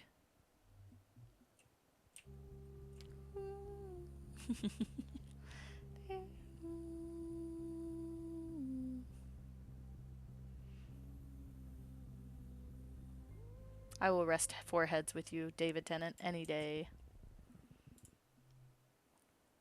That's such a sad scene, though. You come across a cluster of mushrooms. Are they edible? There's only one way to find out. Well, there are a few ways. If you're not a coward. A biology challenge? Shit, I don't have very many blue cards. Card becomes a 3.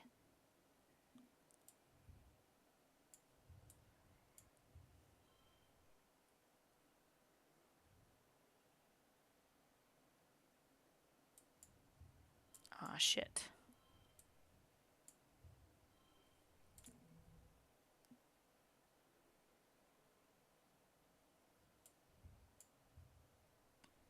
Three, 2,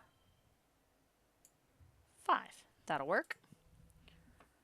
We are not doing good this round. 5. Oh, hold on. 8. Oh, I don't want that to become a 3. K-Money FPV asked me, how will Strachacat fare if she continues this quest? Oh, buddy. Let me Oh, buddy. Strachacat is about to dive into a whirlpool of cosmic absurdity. They're gonna face realities deeper than a butthole in a black hole's diet of destruction. What the fuck? Where time and space bend like an over-enthusiastic yoga instructor at a nihilistic rave. But fear not, for in this surreal journey, they'll discover that even the universe's most twisted punchlines are just chances to claim their existential destiny. Deeper than a butthole. All right. I'm not exactly sure how deep one of those are. I don't know how I got on this side of the internet. I don't remember if it was TikTok or if it was YouTube or what. If it was Twitter. It's probably Twitter. I saw a thing that...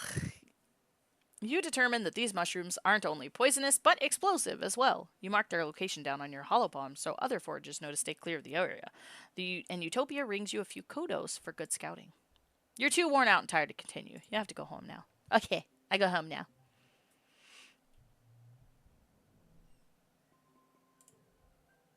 Oh, that's right. I don't gain anything with Diz anymore because I'm foraging and he's doing his own thing. Anybody want to talk?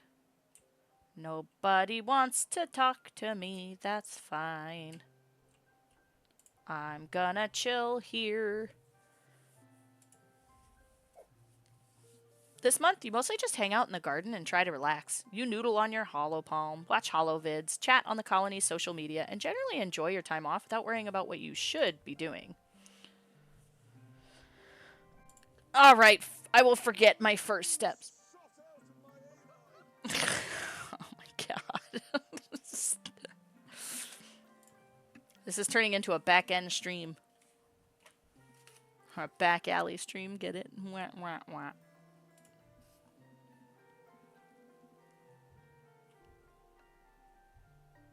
It's time for early wet.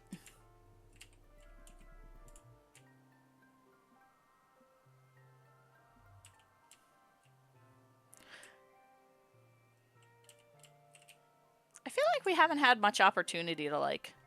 We got the option to, like, romance the other two. Let's see. Let's give you...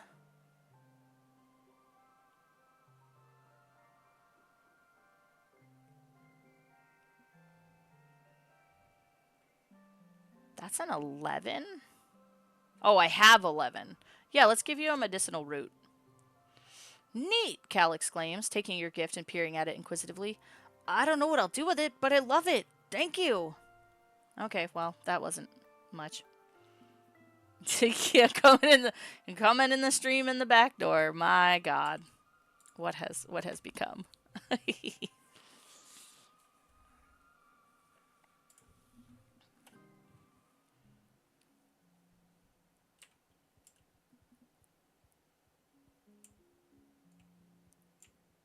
If you watch the same video I watched, then you'll learn how to go in the back door even farther. Because apparently it curves. Which, like, I knew, but, like, I never thought, like... I don't know. I need to stop talking about this. Alright, let's go up. I don't think we went up last time. We went down. Wait, Mushberry, how did you get here? Salt, salt, salt, salt, so salty. I watch questionable material. Like I said, well, no, honestly, like I said, I don't remember if it came up on my TikTok or if it was on my Twitter. I'm going to bet because of the subject matter, it was probably on my Twitter. I do know it was a furry video, though. I know the guy was like, had a furry VR avatar that was talking about it.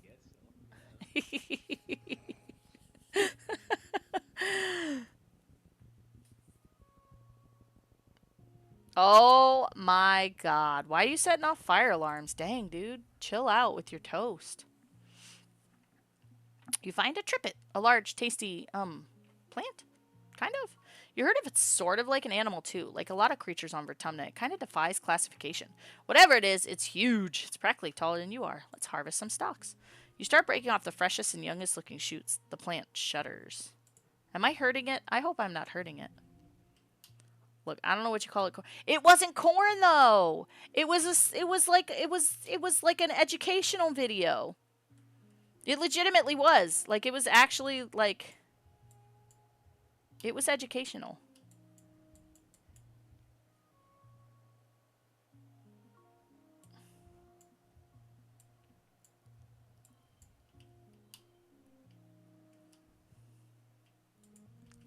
No, it was educational. It was educational. It was educational to me. I mean, I've never and probably will never either enter or vice versa. But it was still one of those things where you kind of watch it and you're kind of like, "Huh. All right. We are not doing well this time." It was educational to me.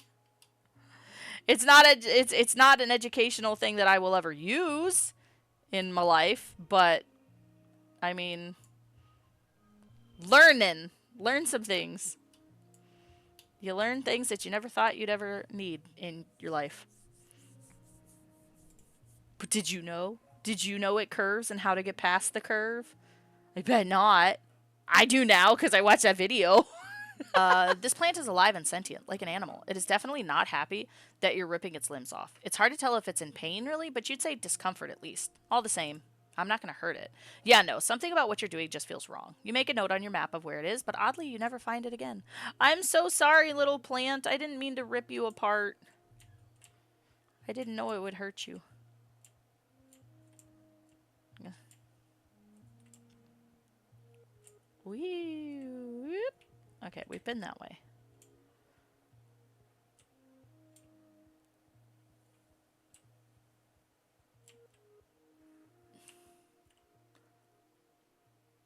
The plant on your screen looked like a booty. I know, I'm sorry. I didn't mean to hurt the plant. Okay, I think we found everything here. I probably should have checked to make sure if we had found everything before I came here, because I think I did.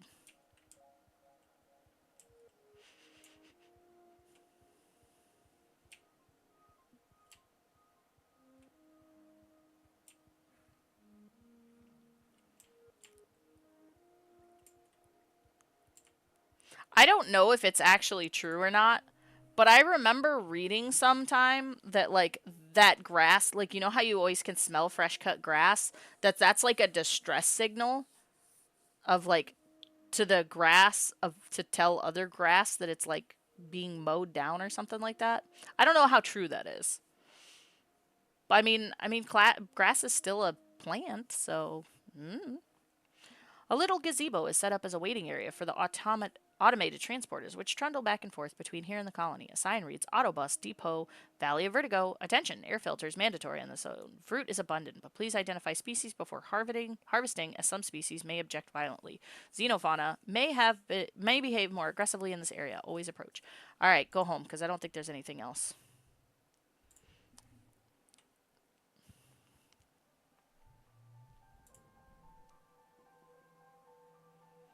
It is now early wet. So let's see. Forage in the valley. Nothing else to find. But I can survey the plains, but I should probably work in the garden. because they need all the help they can in geoponics, they said. I will tend the animals! I can tend the animals now! You met your dad by the animal pens, fresh and ready for your first day at your new job. Your dad laughs at your clean clothes and your scrubbed face. Oh, Pumpkin, I'm sorry to tell you that you're a little overdressed for the position, he chuckles. You're going to get dirtier than heck all day today. Go on, put on these overalls and let's get to work. You change and follow your dad to the float cow pens. He rubs their noses as he points out their names. I know they're cute, but these ladies aren't pets, he says. They're livestock. And more than that, they're not really domesticated like our animals back on Earth. They're more like tame. We give all the animals lots of room to roam, and we feed them well. They're not going to get chased down and eaten by bigger animals, and we help them if they're sick. It's a pretty good deal, I think, but they're still pretty wild, he says. Got to be careful with them. He leans his elbow on the fence. We were pretty lucky that Vertumna has herd animals, he says. Makes it a little easier. We'll probably have a real domestic animals in a couple 100 years. Well, kiddo, your dad says, spreading his arms, we got all these animals. What do you want to learn about first? The trippets? Oh, hey, this is the plant with the leaf things. No joke, we thought these guys were just plants for the first couple years, your dad says. We transplanted them from the wild into the greenhouses, but I guess that was just part of their life cycle, because it turns out they're sentient and can move around. Oh, shit, I really hurt that plant. I'm so sorry. We moved them out of the greenhouse and into the barns, but we don't really treat them differently. They still mostly just sit there. These are so cute. Oh, yeah, we got a ton of them, he says. They're great, slow and gentle and easy to catch, which you already know. Don't let the spikes fool you. They're actually really cuddly, and don't mind it if when you pet them. It actually helps them. In the wild, they'd be scratching up on all sorts of things to knock off those itchy berries. He scrunches up his nose. They're not really berries. They're more like eggs. Well, they're like berries, though, because they're sweet, and you know what? Never mind. Vertumna animals are pretty weird. Float cows! Your dad gestures at the herd of float cows. Here they are. Beautiful, aren't they? And pretty gross. You don't want to know where they make their milk. But I'll give you a hint. It's not dairy.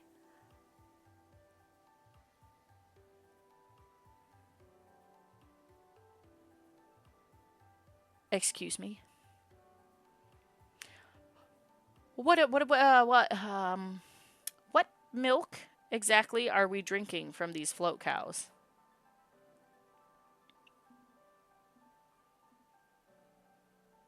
You know what? Probably better not to know.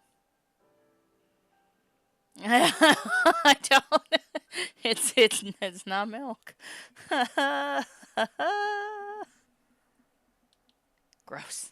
I mean, I guess humans do it, so I guess it's like maybe you should find out. Shut up. Shut up. We figured out that if we keep feeding them what they'd be eating during pollen, they'll keep making milk year-round, he continues proudly. Makes them heavy enough that they don't float away. Otherwise, we'd have to keep them on leads like balloons.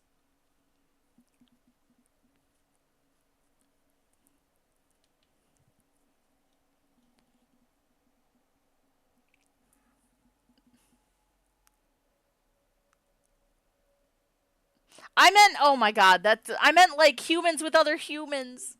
Like, oh god, I didn't realize how that would sound when it came out.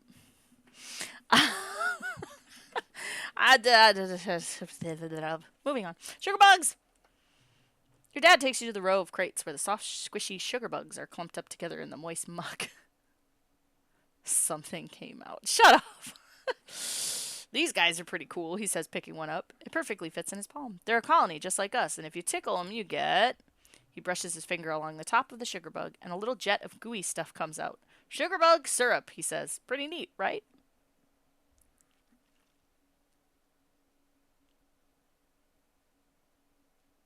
Oh my god, you guys. Ah! Okay, I'm not the only one with a dirty mind. What the fuck did I just hear?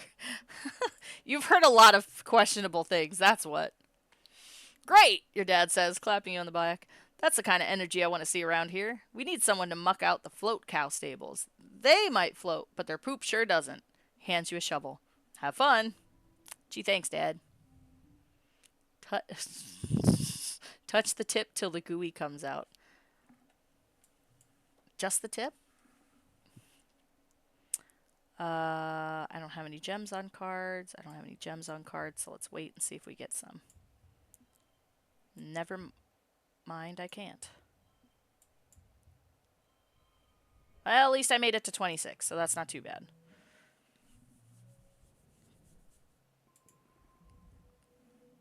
It's mid-wet. No, it's late wet.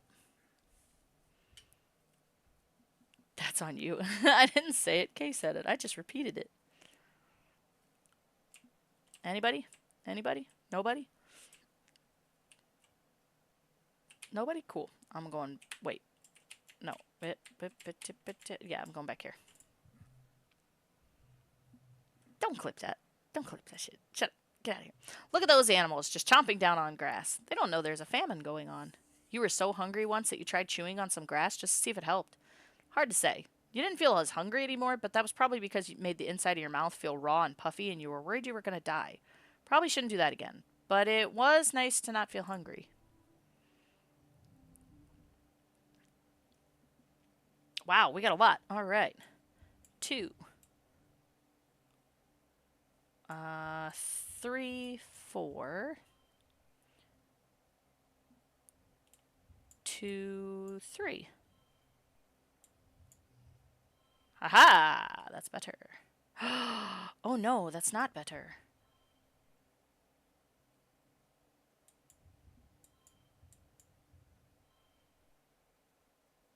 2, 3, 3, 4. 2, 3. Shit.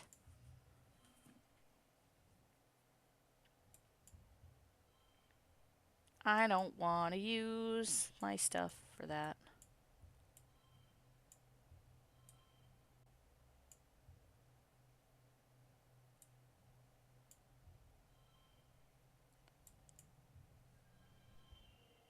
Whew. All right. To go make more clips. God damn it. Hey! 3 stars. Hell yeah. I didn't think we were going to get it. It's been 3 seasons of heavy food rationing, getting more and more strict as the year dragged on and the fields continue to struggle. You've been wasting away. You all have. It's not just the lack of calories. There just isn't enough vitamins and good stuff in the food you are eating. Your muscles ache all the time. Sometimes you feel strangely euphoric, filled with inexplicable energy, but often it feels like there are weights tied to your shoulders pulling you down. You're tougher than most, but you still have trouble sleeping despite being tired all the time. You spend the whole day in a dazed fog. Dang, but we've been getting food. At least you hardly feel the hunger now. For months, the idea of food plagued your thoughts, each one like a dagger in your stomach. They've been replaced by an odd sense of peace. Now you feel half tethered to this reality, floating above everything like a balloon. Your friends stop working and retreat to their quarters. You lie to each other on the HoloNet, all saying you're okay, just taking it easy, waiting for the harvest. Well, the harvest came and went, as meager as ever. Your mother still hasn't given up and never rests, never stops working, as much as your dad begs her to. She must be sleeping in geoponics because you hardly see her the family quarters anymore. From where you lie nestled in bed in your cozy fugu? What is that? It all seems like far, far too much effort to bother with. No, we gotta help Mom. You're out there in the fields with her, being her sidekick, helping fetch things. She never slows down. When the robo-plow finally breaks under the pressure, she doesn't. She's out there even longer, doing everything by hand. Both your parents feel responsible for this famine, but as head of geoponics, your mom takes it personally.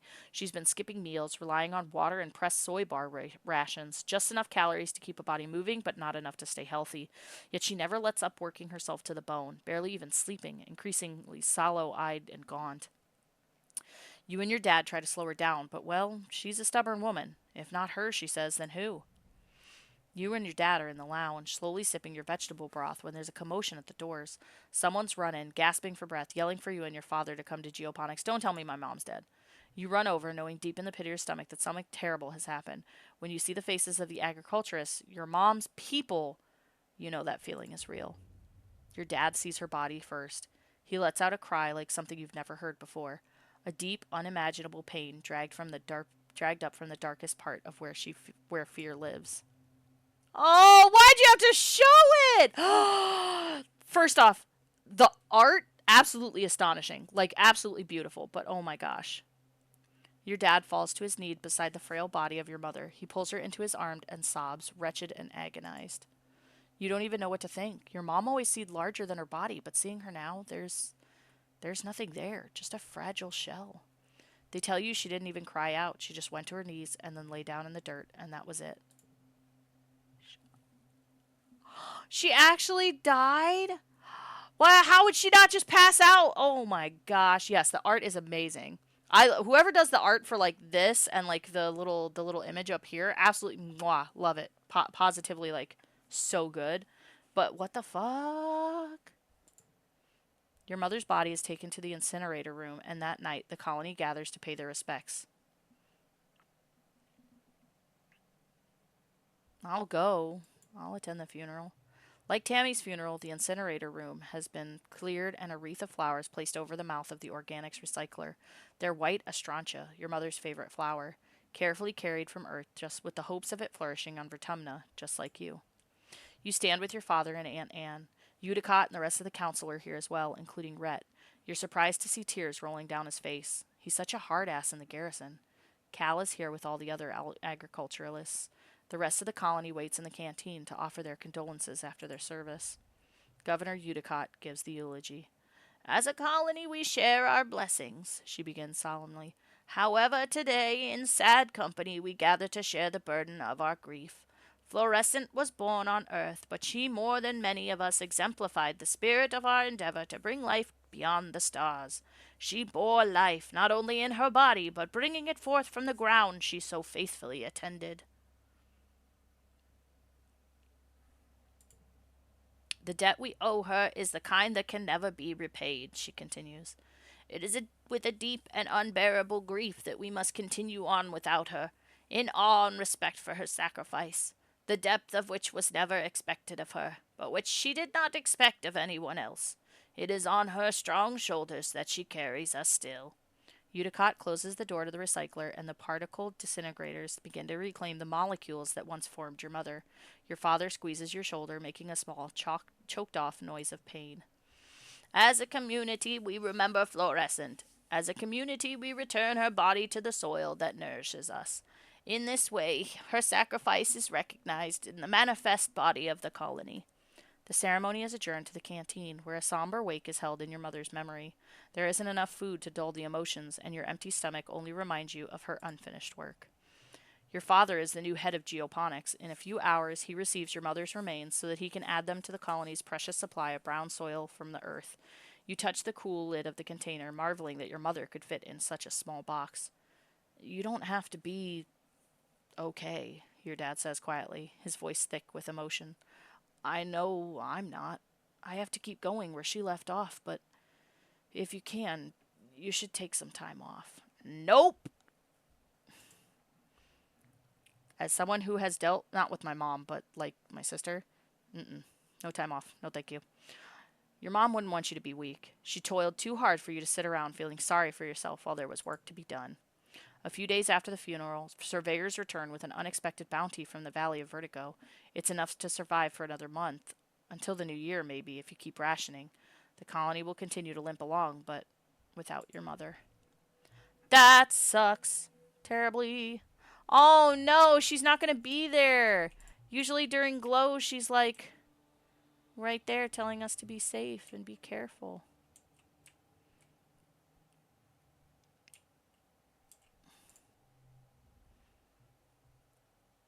Sorry about your mom, he says. She was a super hard ass, but she was kind of okay if you didn't have to be around her, I guess. Damn, Diz, thanks. I guess I'll relax in the park until all the shit from Glow happens.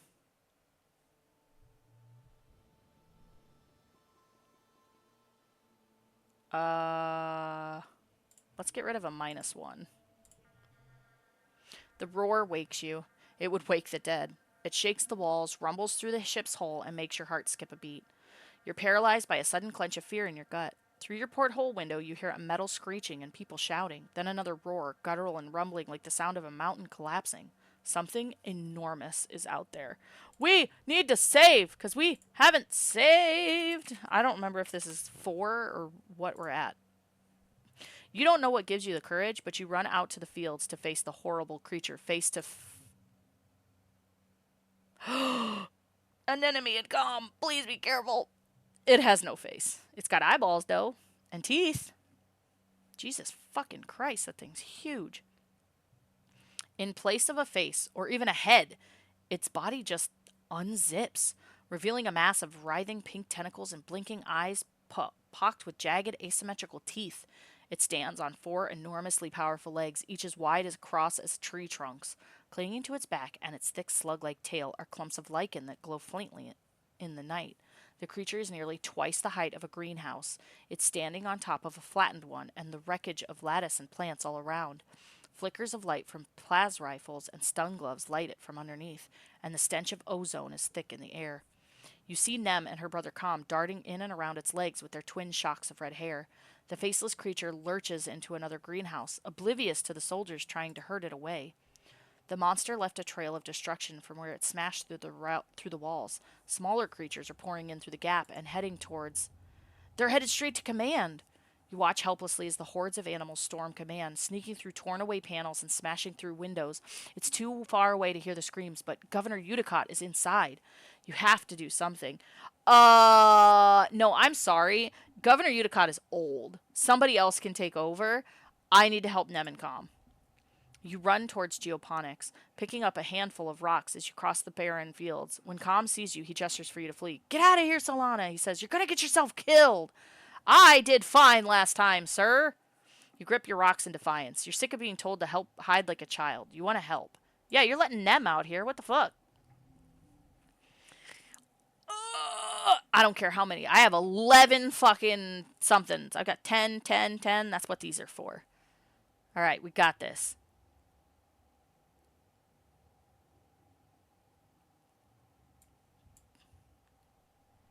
Eight. 7. No, wait, hold on. 6, 6, 7. Okay.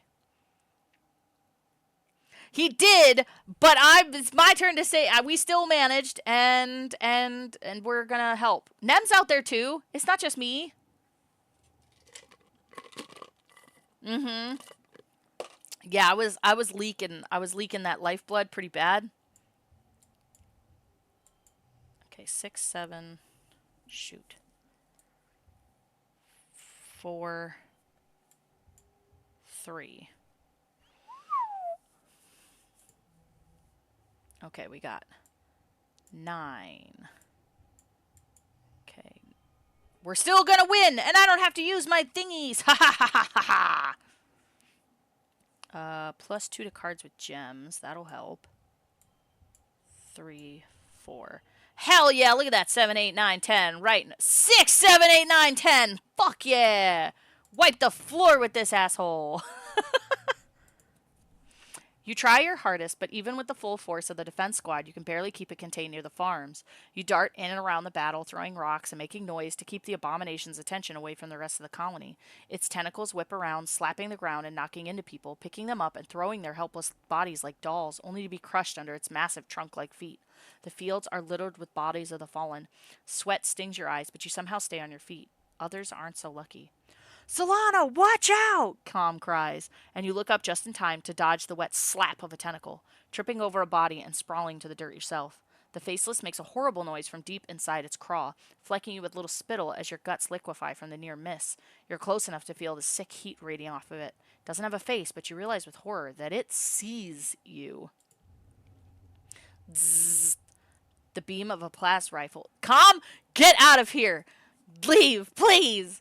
The beam of a plas rifle arcs over your head, and the faceless roars again and turns its terrible attention to Com. You scream and uselessly cover your head as it lumbers over you. As you scramble to your feet, you see Com go flying through the air.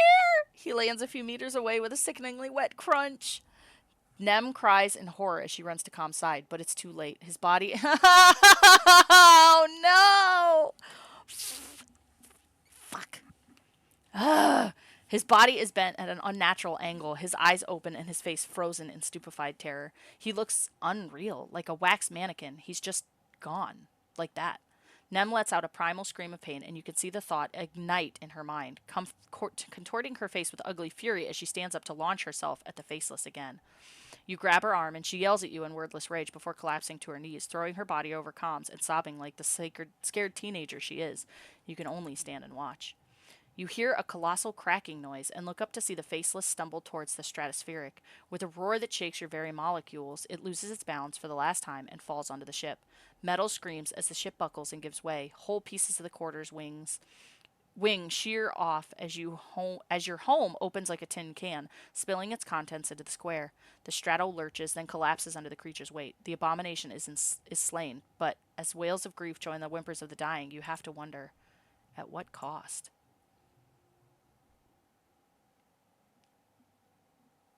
The council calls an all-colony meeting to face the aftermath of the attack. In the oppressive gloom of glow, you're gathered near the engineering with the other survivors. It's one of the few buildings still standing. The corpse of the Faceless still sits in the caved pink wreckage of the stratospheric, spilling its flaccid pink tentacles from its horrible zipper-toothed maw. It's already beginning to sink. Your mind keeps replaying that terrible moment, the Faceless rearing up and obscuring the sky, Nem and her brother looking so small before it. Governor Udicott was killed by the smaller creatures that swarmed command during the attack. In her absence, Seek addresses the colony. The council acknowledges the bravery of the defense squad, citing their heroism in finally taking down the Faceless. Geoponics is gone, the greenhouse is destroyed, and fields trampled. After a year of suffering, starving, and only barely scraping by, you're not just back where you started, it's even worse. Everything your mom sacrificed herself for, gone in one night. The entire front half of the stratospheric has been destroyed. The living quarters, the canteen, the garrison, the lounge, even the creche, it's all gone. It's only by some stroke of luck that people hiding in the creche weren't all killed. Seek solemnly reads the names of those who lost their lives. Too many, including Governor Udicott. You all stand for a moment of silence. You feel the weight of loss like a blow to your chest. Nem and her family cry out when her brother Calm's name is called, and their quiet sobbing continues through the silence. I've ruined everything! With the living quarters destroyed, everyone moves into the engineering wing for shelter. You're crowded into the classroom with other families. The adults try to make it seem like a sleepover, but you're all still so shaken. Nem cries about her brother and screams at anyone who tries to comfort her. Eventually, you just ignore her grief, as painful as it is to hear her sobbing at night. You feel like you've been awake for days, and you'll never fully sleep again. You try, but you keep jerking awake, crying out in fear. Eventually, you fall asleep sitting up, held in your father's arms. Your sleep is fitful, but mercifully dreamless. Is that actually the game? Like, did I actually fuck up real bad? Oh my god, everything is so screwed up. How would we survive? Oh my god. How would we survive this? Okay, hold on a second. I want to see something. Bad end? Question mark? That's what I'm going to save this as. I want to try and fight this thing by myself. And see if I can save Calm. I'm going to redo this. I'm just curious what happens. We'll probably go back to the other one just to see.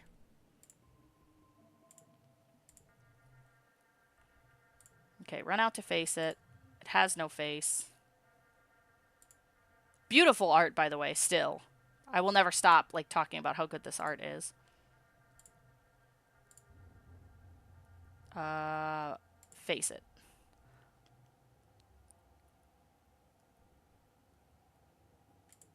Let's see. Let's see if I can even fight it. Holy shit, 90.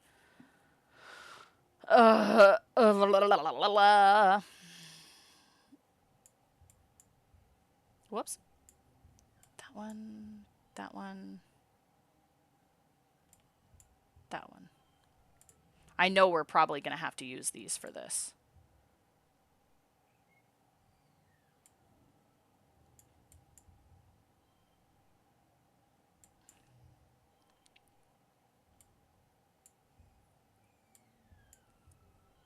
We're definitely going to have to use those for this.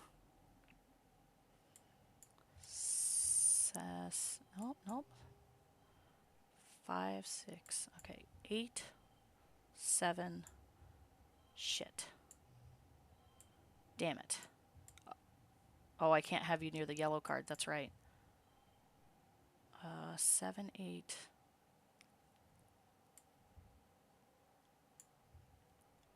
Oh my god, we're actually gonna make it. Fuck you, giant thing! Trunk like feet, fields are little with bodies.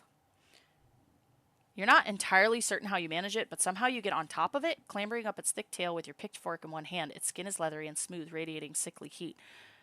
The defenders shout as they see you climb into its massive tentacles. You ready your pitchfork and thrust it into its horrible craw. The faceless roars, rearing back on its hind legs and flailing its tentacles around in an attempt to throw you off. You keep a hold of it as it kicks and bucks under you, trampling the defense squad underfoot.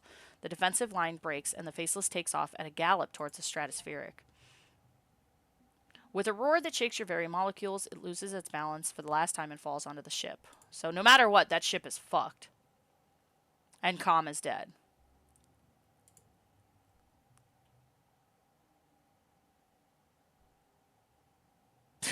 There seems to be no way to avert this disaster. I feel like the game is just like, no matter what, you're screwed.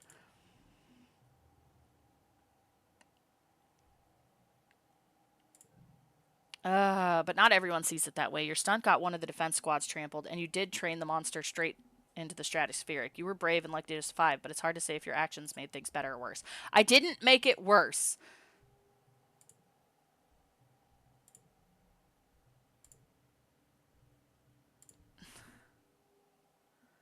I didn't make it worse. I already saw the other ending. No matter what, I was fucked over. What do we do now? I know it's hard, Cal says, fiddling nervously with a tassel on his shirt, but I just think, what would your mom do right now? She wouldn't complain, that's for sure. Are you sure? What am I supposed to do? There's nobody that wants to talk, and this is the only thing I can do. Nah, fuck that. We're going to rebuild. Engineering is crammed with families and what belongings they've salvaged from the destroyed living quarters. You could spend time in your crowded temporary lodging in the classroom or help the adults try to fix it. We're helping fix shit! The first month of quiet passes, each day plodding one after the other. You still have trouble sleeping in the classroom barracks, but there's nowhere else to go. Every day you wake with the others and try to make the best of it. Grief and anger comes in waves. Not just for you, but for everyone. Some days are better than others. You're assigned to help rebuild the walls. The first part of the month is spent just dragging away the wreckage, sorting it into salvage or recycling. I'm hungry. Me too. By the time that's done, crews disassembling parts of the stratospheric have delivered enough salvage that you can begin working patching up the walls. A sense of urgency permeates the crew. After everything, people need to be safe. Diz is on the work crew with you, something he does begrudgingly.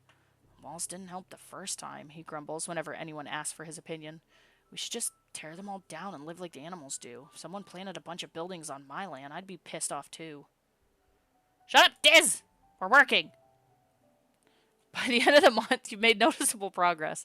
There are other priorities, and not a lot of construction material, but when last year's mushwood harvest is done drying out, you'll be able to do more. Even if Diz is right that it didn't help the first time, it's better than nothing. It is, I mean, at least it gives people something to do.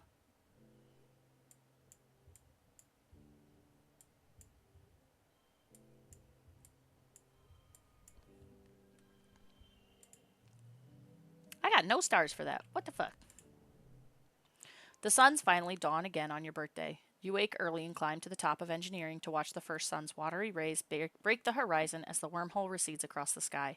Dawn should represent hope after a long period of darkness, but this light only reveals the full extent of the damage to the colony. You've been having trouble sleeping like most people. It's hard to find rest, crammed into the classroom with all the other kids and their families, and every time you close your eyes, you shake your head to clear the memories. You pull your blanket more tightly around your shoulders. Not your blanket. That one's gone. And stare out as the sun rises on the horizon, meeker and sickly. Dude, he really is. Like, Diz is cool character, but, like, he's kind of like, everything sucks. This is all bad. And, like, it's like, dude, they're trying, okay? They're on a strange alien planet. We get it that you're, like, obsessed with death and you're cool with it. But, like, some of us aren't. Chill. Hey, kiddo, you hear. Then your dad comes and sits down beside you. I was looking for you. Nice view, huh? Well, at least we get a rooftop patio out of the deal. He laughs a little at his own joke, then just sort of trails off with a sigh afterward. He puts his arm around your shoulders, and you sit in silence for a while, watching the sunrise out all the broken glass littering the fields, glimmering like a field of stars. Neither of you really know what to say. It's clear your dad feels like he has to give you a pep talk, but there's an oppressive nature to the silence that makes it feel impossible for either of you to start. Two things: where is Mushberry? And two, where is Socks? Also, three, not exactly a good thing to think about, but actually a fact. If that many people died, we probably maybe have more food rationing. I know that they kind of destroyed our hydroponics, though, so maybe it kind of evens out. Eventually, he just sighs and his shoulders slump. I know things seems pretty bad right now, he says, squinting into the sunrise. Sounds like it's taking all his effort not to cry. But it'll get better. It has to, right? You're not so sure. At least your mom wasn't here to see this, he mutters. That's the silver lining, I guess. I am still going. Honk honk.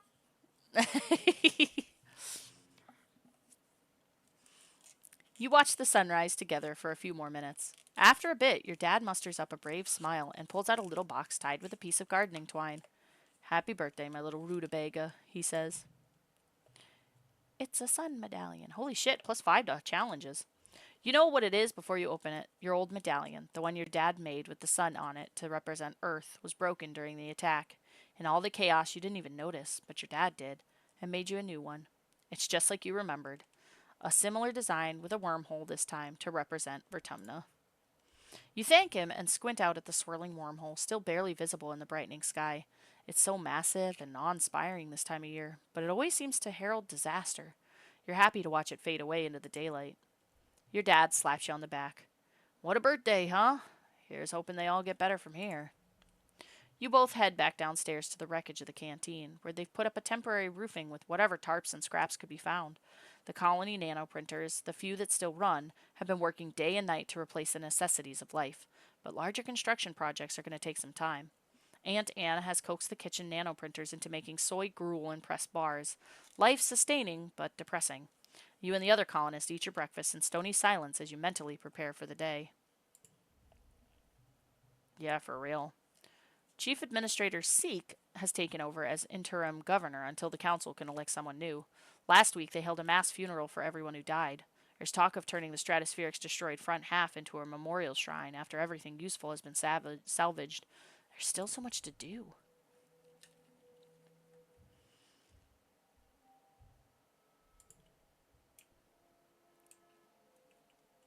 There's so much to rebuild.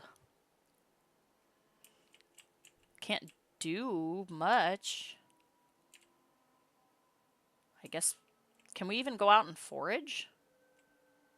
Oh shit, we can't. Can't go out. All we can do is rebuild, I guess. Rebuild! You're assigned to help out in geoponics. The agriculturalists have been hard at work trying to salvage what they can of the ruined fields and the destroyed greenhouses, but there's still a lot of work to be done. Your dad has taken over as chief cultivator. Succeeding your mom was already difficult for him, and now there's this? He's never been the kind of guy to hide from hard work, but he's been pretty distant lately. Cal's working in geoponics too, of course. He smiles when he sees you. Hey, Solana, there's lots of stuff to do. What do you want to work on? Let's rebuild the animal pens, because they're a good source of food. The pens only suffered minor damage during the attack. Weirdly, most of the damage seems to have come from inside the pens, as if the normally tame animals had been stirred into a frenzy. Tangent is also here, though it's not to help hammer and nail things. She's studying the animals, trying to figure out what could have influenced them. She takes blood and hair samples and readings with some sort of complicated brain scanning device. Interesting, is all she says, not explaining her findings to you or Cal. Everyone is worried that this will be the final nail in the coffin for your food supply after the famine last year. You try not to think about it too hard, instead of focusing on just doing what you can to help rebuild.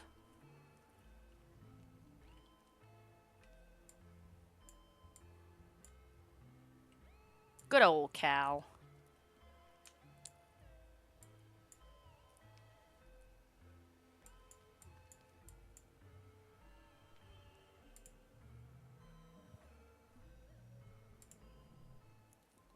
You're eating in the mess tents when you hear something rumbling.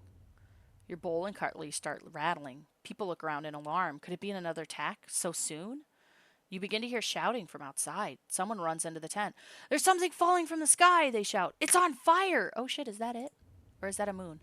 You join the crowd of people leaving your temporary structures to gather in the colony square. People are squinting up into the milky, quiet sunlight, pointing and gesturing wildly. It's impossible to miss the thing hurtling towards you from space, like a great big ball of fire coming straight for you. Is this it? Is this the end? After all you've been through? A meteor's gonna land in the middle of your already ruined colony and kill you all? The heliopause? It's another spaceship. Mars grabs your shoulder. It's another ship, she exclaims. Look, look, it's another spaceship from Earth. Excitement ripples through the crowd. Could it be? You stare up, unbelieving, at the rapidly approaching ship. The flames of its entry in the atmosphere dissipate, but a thick column of greasy black smoke trails behind it. Soon you can hear the whistle of it ripping through the atmosphere at terminal velocity. This is not a controlled descent! It's an enormous ship coming at you way too fast. The ship's reverse thrusters fire, trying to slow it down so it doesn't smash into a billion pieces when it hits the planet. Everyone scatters to take cover. You crouch behind some rocks, throw your arms over your head, and squeeze your eyes shut. This is where you put your head between your knees and kiss your ass goodbye. You hear the massive spaceship touch down in geoponics, plowing through the fields and grinding over what was left of the greenhouses. Great, thanks, awesome, that's what we needed. You're thrown to the ground from the force of the impact as shrapnel and small rocks zing past your head. It grinds along like some roaring monster, cutting a great scar through the colony and kicking up an enormous cloud of dust. Finally, the ship comes to a creaking, shuddering halt. You and the other colonists carefully crawl out of your hiding places, coughing and rubbing your eyes. The new ship is half buried and obscured by dust, but you can tell it's from Earth. You squint to make out stenciled letters. Heliopause. A hatch opens in its side and silhouettes begin to emerge. Silhouettes with guns. Soldiers march out of the dust and quickly surround all of the remaining colonists. More soldiers from two parallel lines from the ship to the square, their guns in parade rest, and a lone figure strides down the center towards you. Hello, sir! Damn! Okay. Greetings, fugitives of Earth, the man says, spreading his hands wide. A dismayed murmur ripples through the crowd. The adults exchange significant looks. Chief Engineer Instance tries to slip out of the crowd, but she's stopped by the line of soldiers. The man smiles. He has a broad, easygoing smile that doesn't match the threatening aura of the soldiers, nor the smoking ruin of the ship behind him.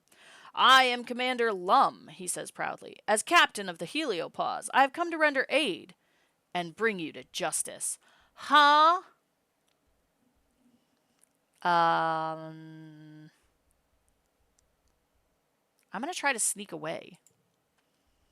The Heliopause soldiers have the colonists surrounded and shove you gently but forcefully back into the crowd.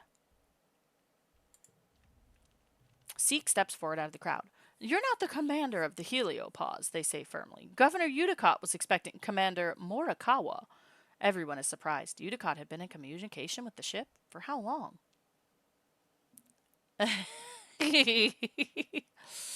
I'm gonna need a glass, 'cause I just found me a tall drink of water. I am captain of the Heliopause, Lum repeats stubbornly, then adds, according to the chain of command, we, sustained significant loss of personnel when we went through the wormhole. You can't help but notice many of the soldiers exchange looks this time. You wonder how many people had to die before Lum became commander. As the commanding officer, Lum continues, I declare this colony to be under our protection. As such, you are all now subject to the laws of Earth. Seek bows. Now, they stammer, there's no need for dramatics. We're a diminished colony, as you see. Governor Udicott died in the most recent attack, and Fluorescent passed away a few months ago. Even Technician Halitosis is gone. You see, we're quite leaderless. Wait, your mom? What would these Earth cops have wanted from your mom? You notice Chief Engineer Instance is being held with her arms behind her back. She glowers at Lum with unbridled hatred. True. Look, man, I need a little bit more than a snack. I need the whole damn meal. Lum turns to the assembled colonists. Well, why don't we fix that, he declares. Say hello to your new governor. You hear a few gasps of shock and outrage, and Lum raises his hand placatingly. Let's not pretend you don't need our help, he says, and we could simply arrest you instead. But there's no need to demoralize your little colony further. Judging from the number of guns on display, you don't think you have a choice in this. No one knows how to react. A new governor from Earth? Nearly 100 new colonists, most of them trained soldiers? What does this mean for the colony? The crowd disperses slowly, and the council members follow Lum back into the Heliopause, presumably to talk about the future of your colony. You hope. You track down your friends. So, what do you think of these new people? Mars asks.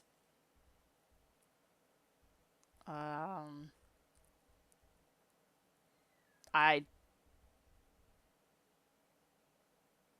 I don't really like any of these. I would like an option to be like, well, I'd like to see what they're about first, but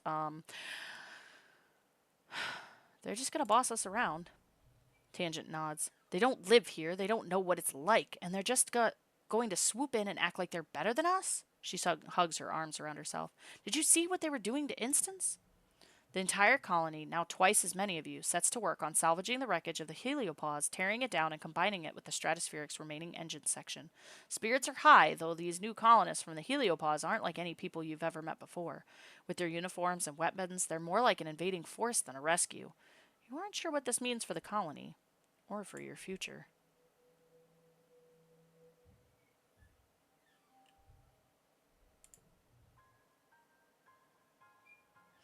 As the dust settles, you rebuild your colony around this new ship, the Heliopause.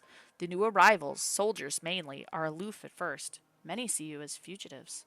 Together, you build new walls, living quarters, greenhouses, and a massive bunkered garrison. The Stratos engineering wing is the only remainder of your old colony. The Heliopause brought enough rations for another 5 years, as well as rich seed bank and working hydroponics. Finally, an end to the slow starvation you've felt for years. They also have more guns and explosives than you've ever seen in your life. Even the ship has guns. A full stomach, a roof over your heads, and the promise of safety convinces most Strato colonists to accept the Helios. In turn, the Helios decide that you criminals pose little threat. A grudging peace is brokered between the two groups. You decide they aren't so different, really. There are even Helio children born among the stars, just like you. New friends! After a month of hard work, you and your dad move into your new quarters, and you have your own bedroom for the first time in your life. You place a picture of your mother on the shelves beside the bed. You step out onto your very own balcony to watch the new colony, its ground bustling with so many strangers and strange new ideas. You feel something rising in your chest that you haven't felt in some time. Hope. What is that? Colony defense. Oh. Excitement. What will the new day bring? You better get out there and find out. Cautiously. I don't know how much I trust these guys yet. Things are different. Can't go that far, though. Okay, so there's the new learning area, I guess. Wow, it's a lot bigger. Oh, who is you? We will find that out in a minute. Who is you? Do you have animal ears? You're about to be my bestest friend. Wow, this is a lot bigger area. Oh my gosh, a new friend. New friends. Ah, change. I know, scary. All right, let's meet the new friends. Who are you? You look adorable. Oh my god, they're so cute. Oh my gosh. You've seen Nomi Nomi around since the heliopause landed. They're around your age and barely 1.5 meters tall, only coming up to your shoulder. You've never seen anyone dress as strangely as they do. Hi! Their voice is high-pitched and quick. I'm Nomi Nomi. It's short for nomination. Is it Nami Nami, maybe? They do a little twirl and bow. You introduce yourself and... ask what they do for fun. I don't know if that's an appropriate question for just meeting somebody. Well, Nami Nami begins, kind of a bit of everything. I like designing outfits and reading manga and learning about dinosaurs and cool xenofauna and robots and aliens and, watching anime and playing Laser Fable, of course. Mostly lately, I play Laser Fable. It's so fun to play it outside in the great big endless outdoors. Nomi Nomi, I don't know if it's Nomi Nomi or Nami Nami. I'm going to go with Nomi Nomi. I like that better. Dances in a circle, waving their arms and gesturing at your surroundings. Challenge them to a game of Laser Fable, I guess. You're on. Nami Nami. Nomi. I can't. I will keep. Never mind. I don't even know what it is, but I'm going to keep going back and forth. Nomi Nomi helps you install it on your holopalm and explains the rules. Laser Fable is an augmented reality game where you bounce hologram lasers off real objects nearby. It's speed-based, so you're running around and bumping into each other, and there are extended rules about when it's legal to block each other's lasers. Oh, I'm going to wipe the floor with you. Maybe. 3, 3, 3. 8, 6, 4, 4. Oof. Maybe I won't wipe the floor with you. 1, 2, 6. Get out of here. Hold on. 6, 7. 5, 6, 7. 4, 5, 6, 7. 2, 4, 5, 6, 7. Hell yeah!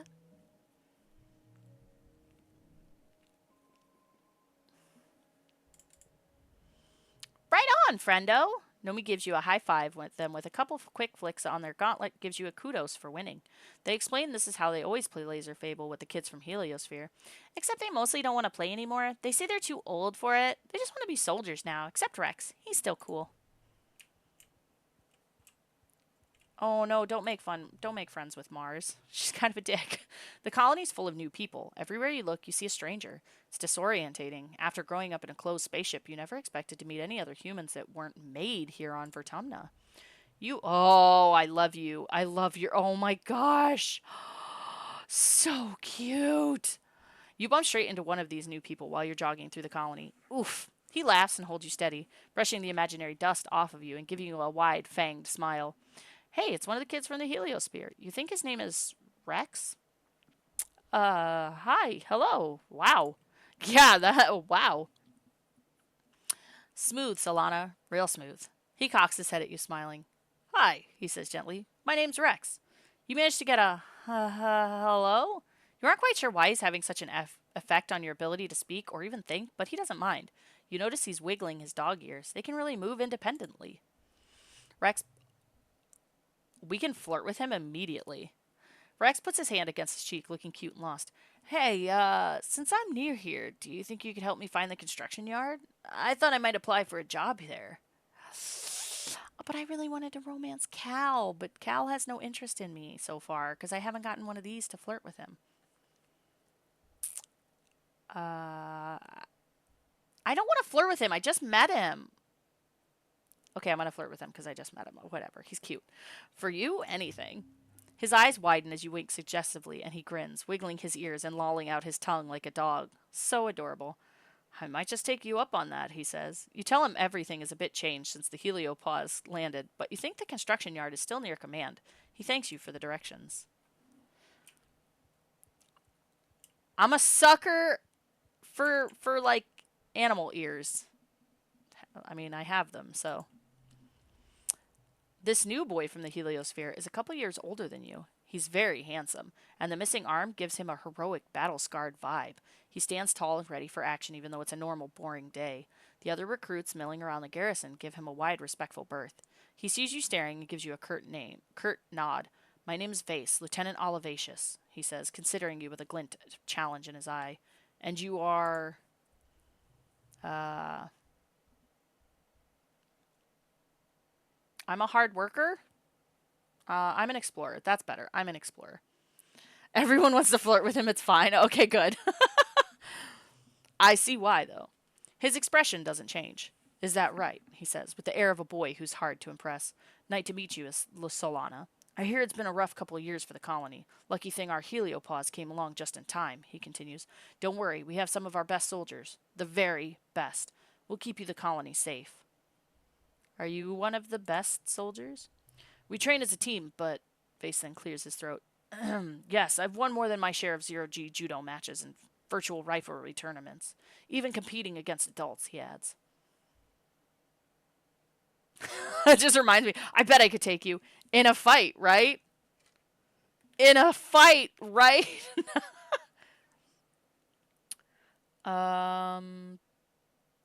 Honestly, I'm pretty damn tough, but I'm not very good at combat. I need to get better. I bet I could take you. Vase says doubtfully. Well, you're welcome to try. I hope to see you at self-defense classes. You got it.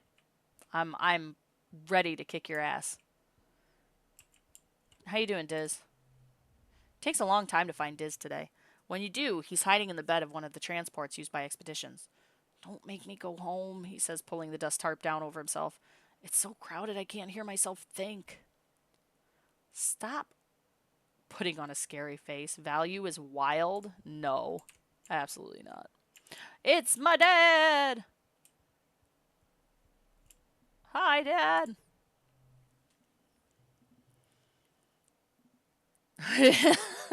I think Soul could totally take him in a fight. Look at how strong Soul is. Look at this. Toughness, absolutely through the roof. Through the roof? Through the roof. Even though it hurts, you find yourself wandering over to geoponics. It feels not good to be here, in the place your mom loved and ultimately gave her life to, but not good either. It feels like when you have a bruise and you can't stop yourself from pushing on it because the pain reminds you the injury is real. Like your mom dying is this huge invisible wound, and poking at it forces you to feel something instead of just being numb. Your dad is taking time off work. Your parents worked double and triple shifts during the last growing season, and now that it's over, it just feels so cruel. When people work hard, they should be able to look back on what they did and feel proud. Instead, there's just this huge gap where your mom should be. Fwoo de woof. Exactly. You find your dad sitting in your mom's personal garden. It's miraculously starting to grow again, despite being trampled flat during the last attack and neglected during the famine before that. Still, various Vertumnan flowers are starting to sprout, as well as hardier earth ones like dandelions. Your dad looks up and musters a smile. He pats the bench beside him. Your dad is good at sitting in silence. He holds your hand and you sit together, watching the bugs flit around in the garden. Eventually, he starts to hum quietly. You recognize the song, an old favorite of theirs, one they used to play after dinner when they would sit and talk for hours about the future they envisioned on Vertumna. You remember sitting at their feet and playing with your blocks, letting their weird adult words wash over you. They had so many plans. You think about your mom and how much she sacrificed for the future she'll never see. Your dad puts an arm around your shoulders and you sit like that for a long, long while. Dad wants to talk again. Like every pollen season, your dad gets the shimmer. The pollen is bad this year, thick, heavy clouds of pink. Even your eyes are a little itchy, and your dad's not the only colonist spending the week in bed. You can hear other people sneezing as you walk through the quarters, bringing him hot trepet soup. Thanks, kiddo, your dad rasps. At least he's sitting up in bed now. Your mom never got sick, not ever, your dad reminisces. I'm not sure she missed a day of work from the day we landed until the day she... He stops and sighs. I miss your mom. I wish Instance would find a cure already, he grumbles, his hand shaking as he lifts the spoon. 3 years and all she can suggest is bed rest and fluids. What good is all her researching if we can't fix my headache? Your dad must be feeling really sick. He never complains about stuff. You check his temperature with your hollow palm, then dim the lights and bring him a cold pack for his forehead. He has a crust of glittery pink gunk around his lips, looking cracked and gross, so you wipe it away. The glitter is just everywhere on him, like it's coming right out of his pores. He looks iridescent in the murky light filtering through the pollen outside. Hey, do you mind open the window for a little bit? For some fresh air? Smells like a sick person in here, he grumbles, pushing away his soup and rolling over in bed. No! The pollen might already be everywhere already, but there's no sense making it worse. You pretend to crack the window for him, and by the time you look over, he's asleep again. The worst of the pollen fog subsides in a few days, and your dad starts to look a little better. He gets back to work, which is good because there's a lot to do in order to rebuild the colony and get the heliopause's hydroponics up and running. You're still sweeping glittering dust out of your quarters weeks later. That stuff gets everywhere. All right, where is the judo area? Because I'm going to kick this kid's butt. Is this it? The garrison. Yes, it is.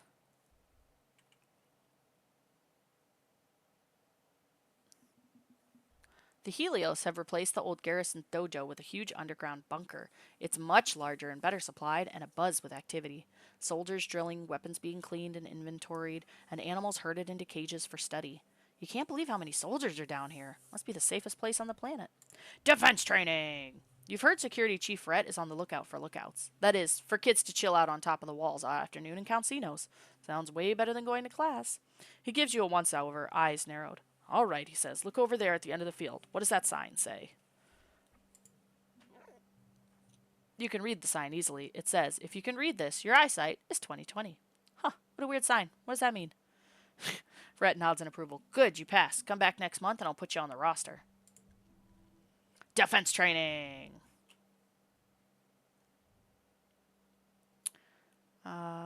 6, 4, 3. Hell yeah! Super goal. 3 stars.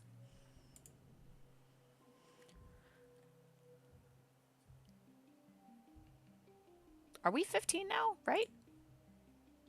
Oh, we still don't know some people. There's still 4 people we don't know. We're still closest with Cal. We have, like, no friendship with Rex and only a little bit of with Nomi Nomi. And, like, half with him. How do I get out of this place? I'm not entirely sure I do. What is this? Oh, okay, so this is study engineering. Nah. I am not applying to be a tutor. Cal! You want to talk at all? Cal is catching a nap sprawled across a pallet of bags of fertilizer. Someone's covering him up with a scratchy burlap blanket. You're about to leave him alone, but he blinks awake and yawns at you. Hey, Solana, he says, rubbing his eyes. Sorry, just catching some shut-eye. It's all hands on deck getting geoponics up and running again. You need me for something? Want to hear a fun nature fact? Oh, it's so cute. You tell him about the time Tang brought a skunk bug for show and tell in biology, and it got scared and made the most smelliest, grossest stink you ever smelled. And everyone thought Tang had farted. Wow. Then Professor Hal had to clear out the whole room, and it took weeks to get the smell out of the beanbags, and it was so gross. But also kind of neat how such a tiny bug could make a whole room of kids run away. Cal laughs. I remember that, Solana, except the way I heard it, it wasn't Tang. It was you. Now you want to talk to me. You had plans to hang out with Cal today, but when you arrive at Geoponics Dome, it's worryingly dark inside. You fumble around in the red emergency lighting until all the lights come back on with a heavy ka-chunk of a breaker being flipped. You blink into the sudden blinding light until the figures of Cal and Chief Engineer Instance resolve themselves in your vision. Absolutely none of that, young man, Instance scolds Cal as he cradles his hoverboard in his arms. The power grid is not your plaything. I understand, Auntie, Cal says. I'm sorry. Instant mutters to herself as she passes you. Honestly, all this over a toy. Hey, bud, Cal greets you. Sorry, I meant to meet you outside after work, but... He looks down at his hoverboard. My board wouldn't start, and I figured it was maybe out of juice, but when I plugged it in, it threw off all these sparks, and then the whole power grid shut down. Cal's shoulders slumped. I was going to ask Dr. Instance to take a look at it, but she told me she doesn't have time to fix a dumb toy. No, I'm not smart enough. I am way far away from that. I am no good at engineering. I'm sorry, Cal. That sucks. Yeah, Cal sighs. It's just... Cal rubs his eyes. We've only got a few things left from when we were kids, you know? Everything else is broken or gone or dead. It's always kind of sad when a piece of old technology needs to be retired, but Cal seems to take this one harder than most. He hugs the hoverboard to his chest and excuses himself, not waiting to hear your goodbye. Okay, why can I flirt with the kid we just met, but I can't flirt with Cal? What is happening? Why? What's up here? Ooh, does the supply depot have anything new? No, it doesn't. But I have a lot of kudos, and I'm going to buy 2 cakes, one to give to this kid and one to give to Cal. I can just straight up hug him. Got your present. It's cake. Huh, thanks, Solana. But I'm trying to watch my figure, he jokes, pointing to his belly after he hands the cake back. Try me again on my birthday. I won't be able to resist. Where? Bitch, where? What is this hug? I can just hug him? Oh, the little tongue out. That's so cute. Rex throws his arms wide. Coach, I'm open, he laughs, catching you as you throw yourself into his arms. He spins you around and growls into your neck, squeezing you tightly. It's a good hug, the kind that makes you instantly just a little bit more relaxed. That's adorable. I would take a hug from you, Cal. You want cake? I give you cake? Yay! Cal eyes goes wide. Whoa, Solana, this is my favorite thing on the whole planet! He makes grabby hands at the cake and takes a big huff of the pleasant sugary smell as his eyes slip closed in sheer pleasure. Wow, Solana, he breathes, you're really the best of the best. Here, you have a piece too. Let the icing melt in your mouth and let all your worries melt away with it.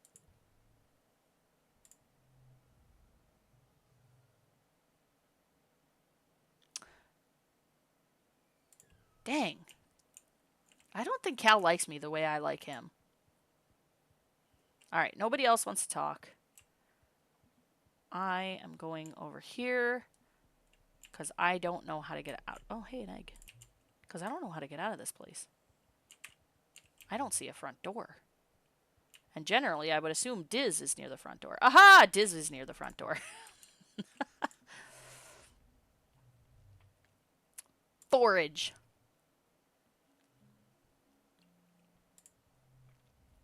Chief Surveyor Utopia stops you and Diz near the depot.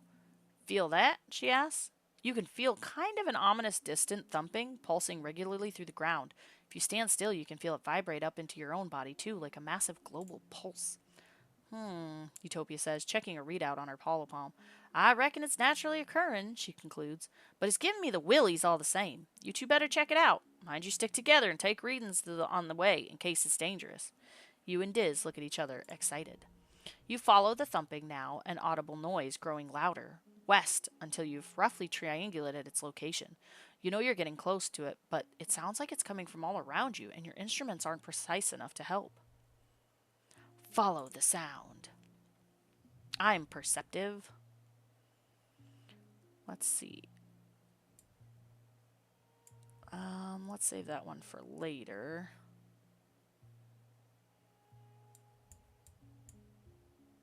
Dang. Okay, let's throw it in at 6.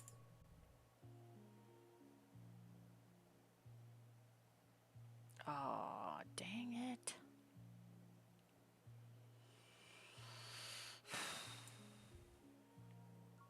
So if I do 9, 8, make that 10, that makes that a 9, and that makes that a 9. 9, 9, 9, 9, 10. Perfect. 10, 6, 4, 4, 2. Mostly just because I don't want the plus 10 stress. Yeah. No, 3 stars. I didn't even get 1 star. Dang. You find a machine? An ancient, broken down machine, like a small pyramid-shaped building made from some kind of dark stone or bone that looks almost like it grew that way. Except, it isn't broken. It's just so very old and overgrown, it looks more like a pile of rubble and roots than a building or engine or whatever it was. Still, a thumping noise comes from inside it. The vibrations are strong here, making your guts feel weird. You don't notice it at first. Oh, damn it. You don't notice it at first, but there's a curious path on the ground moving away from the machine. A line half a meter wide where the dirt is a little more worn and bare. It heads off in a straight line to the west. Or coming from the west? Could animals have made this? Or the thumper itself? I guess I'll just marvel at it because I can't analyze it because I'm not smart enough. You run your hand over its pitted, vibrating surface. How could something so unbelievably old still work? It's definitely not natural. You can even see something like writing carved it deep into the rock. Not quite rock. Diz starts making under his breath to the beat of the thumper. It's a pretty sick beat. Eventually, you head back to share your findings with Utopia. Totally an alien civilization, Diz insists. Utopia scratches her head. I suppose. Maybe, she says. You said it looks ancient, right? Perhaps there could be been another civ here long ago. We have found other signs, but nothing active like this. Seems to be toying west or receiving something. She snaps her fingers. There's some right ugly ridge lines out there that we have to keep us from checking that direction, but we got gliders and motivation. That's half the battle. She makes a note in her holopalm. I'll open up the western resting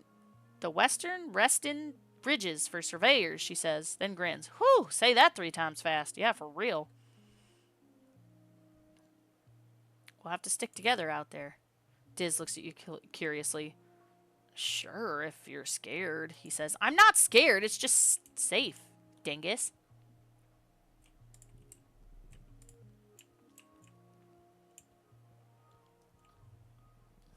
I'm not scared of anything, Diz. How dare you insinuate I would be scared? You come across not just one Vricky, but a whole swarm of them. Mostly just baby ones, about the size of your head. They're all amassed around a massive tree, scurrying up and down the trunk. When you can see the tree itself under the swarm, you notice it's the same pale pink as the baby Vricky. Its tentacle-like roots meander a fairly large distance before plunging into the ground. When the Vricky see you approach, they get agitated, and they look hungry? Definitely hungry. Like dozens of hungry, grapefruit-sized furry pink spiders, the stuff of nightmares. Your pet Mushberry doesn't seem scared at all. Maybe they aren't so bad. I'm not going to immediately fight them. You walk up to the tree and put your hand on it. The baby Vrickies swarm around the tree trunk, very upset with you, but they calm down when they see you aren't doing anything. There's an unmistakable thrum of life under your hand, not just from the proximity of the baby Vrickie, but from the tree itself. It's warm and leathery, and you can feel something like a pulse. It's alive? It seems as if the tree itself is a Vrickie, just in a different phase of the life cycle.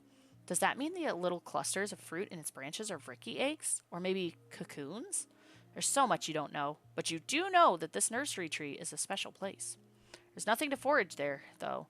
These ravenous youngsters have stripped everything edible from a wide radius, so you move on.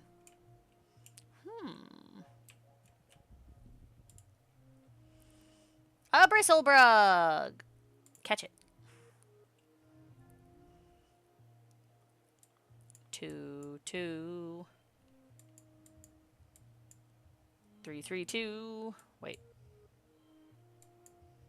2, 3, 3. That works. 8, 6, 6, 4.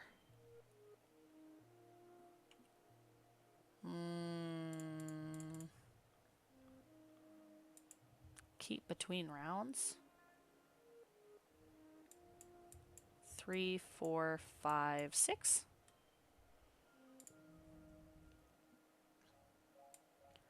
10, 8, 6, 4, 3. Hey, wasn't a lot, but we still beat it. Hey, another bristle slug. You call in a retrieval team to pack up the animal and send it back to the colony. Nice. Your path is blocked by a massive 8-legged xenofauna, something between a spider and a squid and a bear. It's in a rage, grunting furiously and bashing itself against trees and rocks at random. You duck and hide as it glares in your direction, its breath heaving and dozens of eyes gleaming with madness. It's the same soft pink and purple you recognize from the multi-legged Vrickie that live in this area, but so much larger. Could this be a related species? Its gaze drops from you to your pet Vrickie Mushberry, who chitters and runs up to it. Waving its grasping tentacles, the gigantic creature huffs and leans down to sniff it, its rage forgotten. I'm just gonna watch. I'm just gonna watch it. I don't want to fight it. I wish I could sing to it, but I don't have that much empathy. Fascinating. It's so covered in thick purple hair that you can barely tell which end is which. Are those mandibles or some kind of tail? You wonder if it's angry because of hormones, like some earth animals in rutting season. Or maybe it has some brain disease that make it attack others to pass the disease on? As you're musing, the creature decides that you must be a threat, or at least an obstacle. It charges, running right over you. It hurts, but it keeps on charging, focused on something instead in the distance that may be real or imagined. You're left bruised and bloody, but the way is now clear. Fantastic. At least I'm not dead, and neither is Mushberry. I kind of was worried that after the screen shook that Mushberry was going to get mushed. You hear a rustle in the bushes and catch a glimpse of a shadowy figure. Follow it. We already did this once. Track it. Nom, nom, nom, nom, nom, nom, nom. 3, 4, 6. Wait.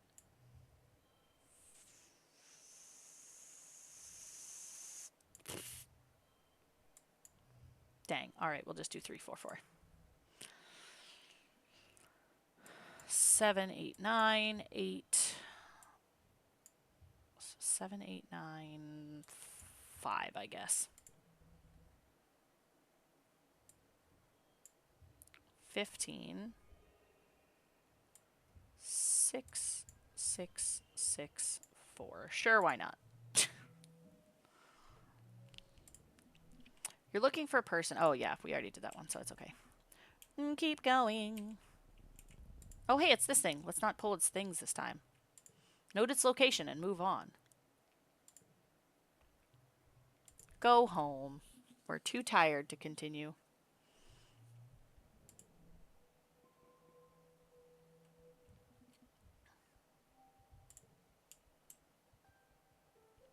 Where can I relax now? Can I relax up here? Nope, not up here.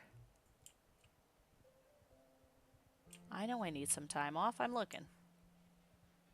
Is that over here? Aha, yes. Relax in the lounge.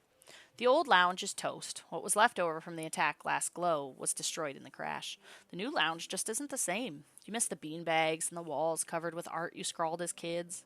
Someday this place will feel like the heart of the colony again, but right now it just reminds you of how chaotic and horrible this past year has been. Alright, well, fine then. No, that's all okay. I'll keep those ones. They're not too bad.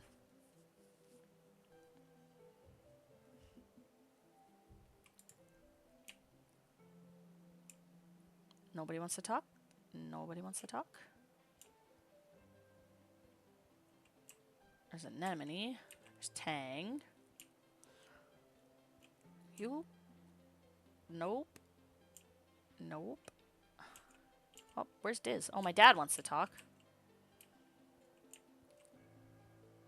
What up, Daddy-O? You overhear your dad talking to one of the other cultivators. He seems to be upset about something to do with the new governor and people from the Heliopause. When the other woman leaves, you have a chance to ask some of the burning questions you've had. Why did the Helios know about Mom? Your dad looks startled and tries to muster a friendly smile. You overheard us, eh, kiddo? Listen, Solana. He hesitates and looks around nervously, as if afraid you're being watched. You're just gonna have to trust us adults on this one. There are things you're still too young to understand. I am not too young. I'm 15, right? 15? I am 15.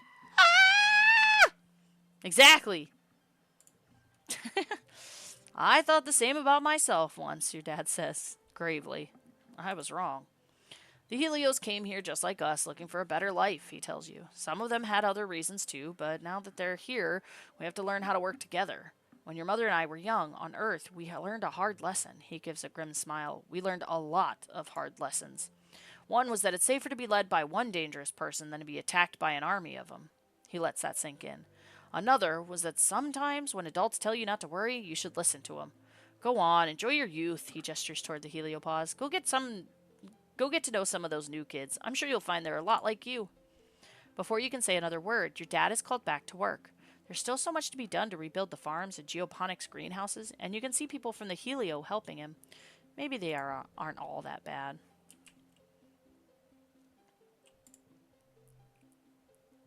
Let's tend the animals.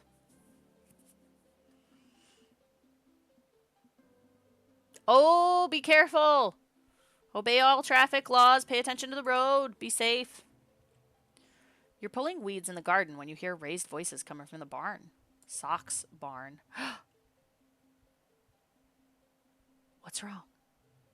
Cal is standing in front of the doors, blocking Vase from entering. What do you mean I can't go in there? Vase spits. What, this colony has top secret clearance now? You just can't, okay? Cal sputters. Vase tries to get around him, but Cal wedges himself between Vase and the door again. Why do you even need to, anyway?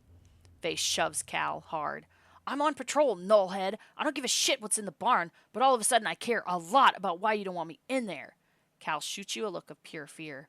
Socks must be out of her box. What do you do? Oh, I don't have very good persuasion. Shit! You sneak around to the other side of the barn and unlatch the window. Socks raises her head at the strange sound, and you beckon her to make a break for it. Oh shit, she's huge! Oh, she's so cool looking! Socks! Socks shoots past you. Oh, she's huge! Oh shit! And you're buffeted as she pulls her long, long body out through the window and clatter up to the side of the barn to get the roof. You panic. Someone's gonna see her. No! Socks! Come down and hide! You whisper and gesture to the shelter of the barn wall. She tilts her head at you and crawls back down the wall, sticking easily to it with her feet. There must be 10 pairs of them now, at least. Socks curls up beside you, her great big dinosaur head in your lap. Through the window, you hear the sound of Vase searching the barn. You hold your finger to your lips in a shushing motion at Socks. You hope she understands. After a few tense minutes, you hear the barn door close and the sound of Vase's boots crunching down the garden path. Socks slithers her great body through the window again, and you go around front to meet Cal. Cal closes the barn door and heaves a sigh of release. That was close, he mutters, wiping his forehead. Oh, did you know you can still stress sweat even if you're always the right temperature? He leans back against the door. It's getting harder to keep Socks a secret, he admits. There's so many people here now, and she looks like that. Socks curls up and rests her great big head on Cal's lap, looking up at him with an adoring expression. He rubs her nose and scritches behind her frill. When you saw the wild dilly pillar eating those rocks, what did it look like? He asks.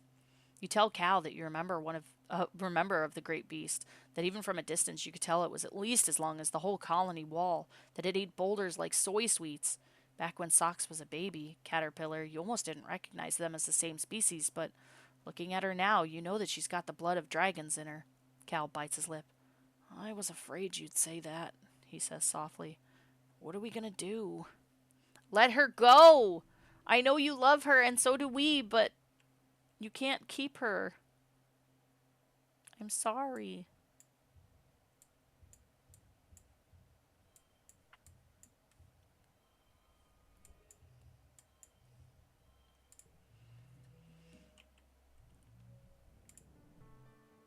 The Vertumnalia Festival is a welcome day of normalcy in an otherwise chaotic year. Despite some lingering rivalry between the two factions, Vertumnalia is a chance for the Helios and the Stratos to come together and appreciate the bounty of the planet. At least, that's what the adults say. As Governor Lum takes the stage to address the colony, you can't help but notice the crowd has segregated itself according to their ship of origin. Rex shoots you away from over on the Stratos side, and Nomi makes a silly face. Face is surrounded by other young soldiers, all looking sharp in their heliopause uniforms. With Cal standing beside you, you wonder if the two ships will ever feel like one colony. A fanfare plays over the square's announcement system. Lum's honor guard to do a complex drill with their drone rifles. Greetings, people of Vertumna, Lum says, his voice ringing out over the square. We may be far from our beautiful Earth, but we can still celebrate and be thankful for what we have here. We've worked hard to save this beleaguered, whatever, little colony from the brink of destruction and should be proud of our work. The Helios cheers. Your side of the square is more quiet. I know some of you have been asking, Lum, how are you going to do it all by yourself? How are you going to run the colony, solve everyone's problems, turn this planet into a paradise, and look this good? Lum strikes a pose to a smattering of polite applause. All right. I like at first glance, yeah, dude's hot, but he's kind of showboating. Well, I have the answer for you, he continues. The old council made a lot of bad choices, like illegally leaving Earth, but I believe in second chances, so I've appointed the original department head to my own council, Lum's Council 2.0. Better not disappoint me, he laughs and makes finger guns at the department heads at the foot of the podium. Stay on your toes, Stratos. I also want to promise everyone here today that we're going to make Vertumna safe for humans, Lum says. The next time those bastard Xenos attacks, we're going to blow them so many little pieces there won't be enough left to wipe off our boots. We've already got the defense, he says, gesturing broadly to the new, taller, thicker walls. And we're building homes for everyone. Homes where people can raise children again, knowing that our military men and women are keeping us safe. Big cheers from both sides this time.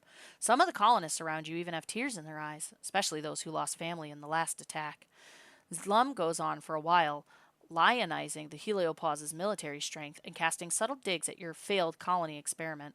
Finally, the crowd disperses to set up the square in the afternoon festivities, some traditional and some new. At the tables, Aunt Anne and the kids are setting out the spread for dinner. There's an unimaginable amount of food, thanks to the Heliopause's huge ration surplus, and the piles upon piles of xeno meat from the hunting parties for those who can stomach it. Anne is all smiles, clearly making an effort to move on, as Lum mandated, despite still mourning her lost son, Calm.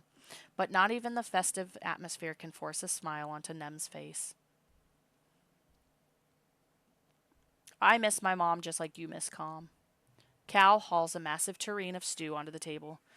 Yeah, he adds, me too. She should have been here to see this. I think she'd be really proud of how hard we worked in geoponics.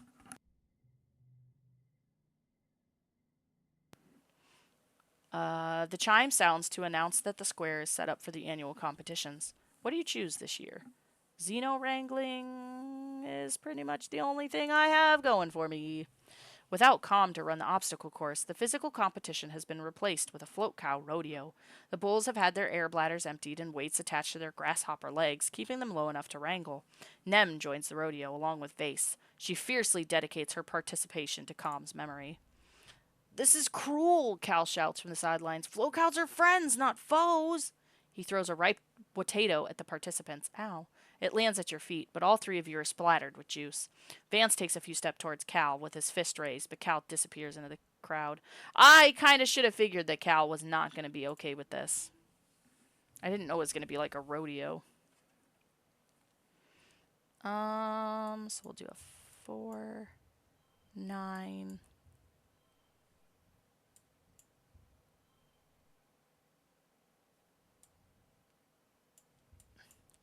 3, 4, 5. We'll start there.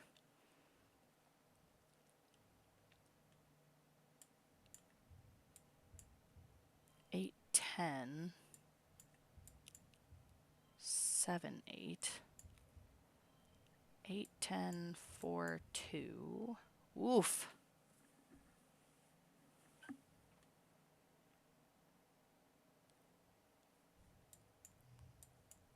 If I put a 5 there, that's still not doing too great. It's 30 or 28. Let's go with the 30. Let's see.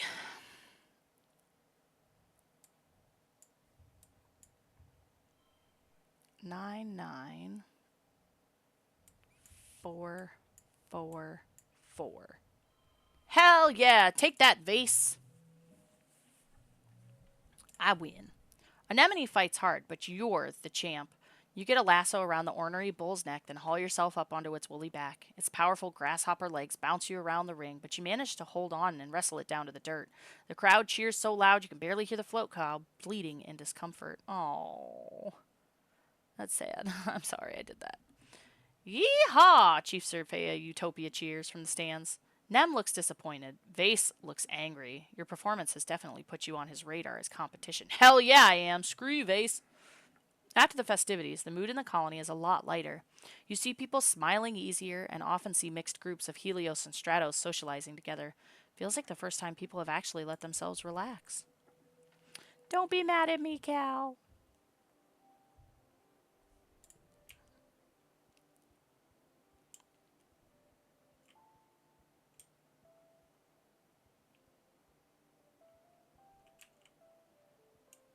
It's a lot harder to find out if somebody wants to talk now because they're frickin' everywhere.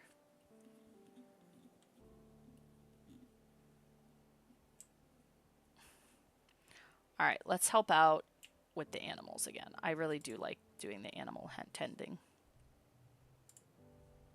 You're working with the bristle slugs this week. There's a whole herd of the slug, seal, porcupine, bee slumbering through the fields and rubbing against their scratching posts. You can walk right up to them and they don't mind at all. You empty the berry-catching buckets and sort through the berries, picking out loose stones and planting any that have sprouted. Those ones will grow into bristle slugs too one day. It's not wet season when they're fully bristled and cranky about territory, so everyone is playing nice. It's a nice, calm month of picking berries and scritching slugs. You spend some time playing with the cute bristle slugs you found while foraging Emerald. She's looking bright-eyed and happy. You come back from lunch one day to find the door to the pen wide open. Whoops. You must have forgotten to lock it. Good thing bristle slugs don't tend to roam. You do a head count. 15, 16, 17. You seem to be short one bristle slug. At least it's not Emerald. She's still relaxing in the pen, happily snoring away. Luckily, bristle slugs aren't very stealthy. There's a glistening slime trail leading towards the ruins of the stratospheric decorated with little clusters of berries. You lock the gate and set off along the trail and find your wayward bristle slug. You easily find the bristle slug. It's gotten itself wedged between two panels, scritching back and forth on the most perfect scratching situation possible. You laugh and fill your shirt with the berries like a bowl, then gently nudge it back towards the herd. It's slow going, but eventually everyone's back together again. Good work, Rancher! We did good.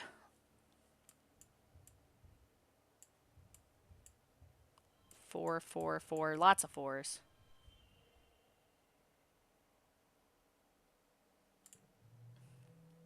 Victorious. Okay, we're going to make it to the wet season, and then I have to go.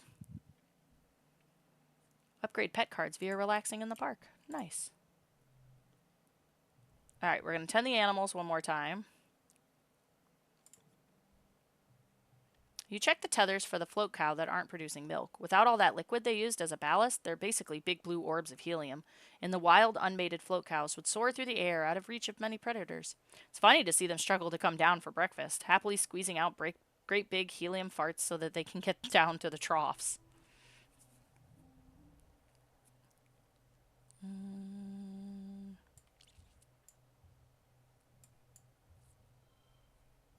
Ooh, wait. Okay, there we go.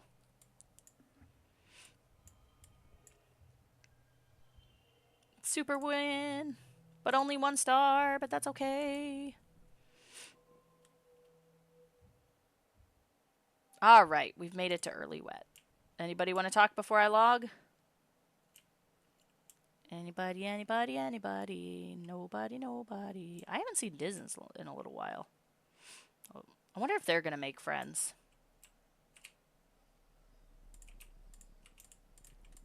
Come here. Alright. As much as I would love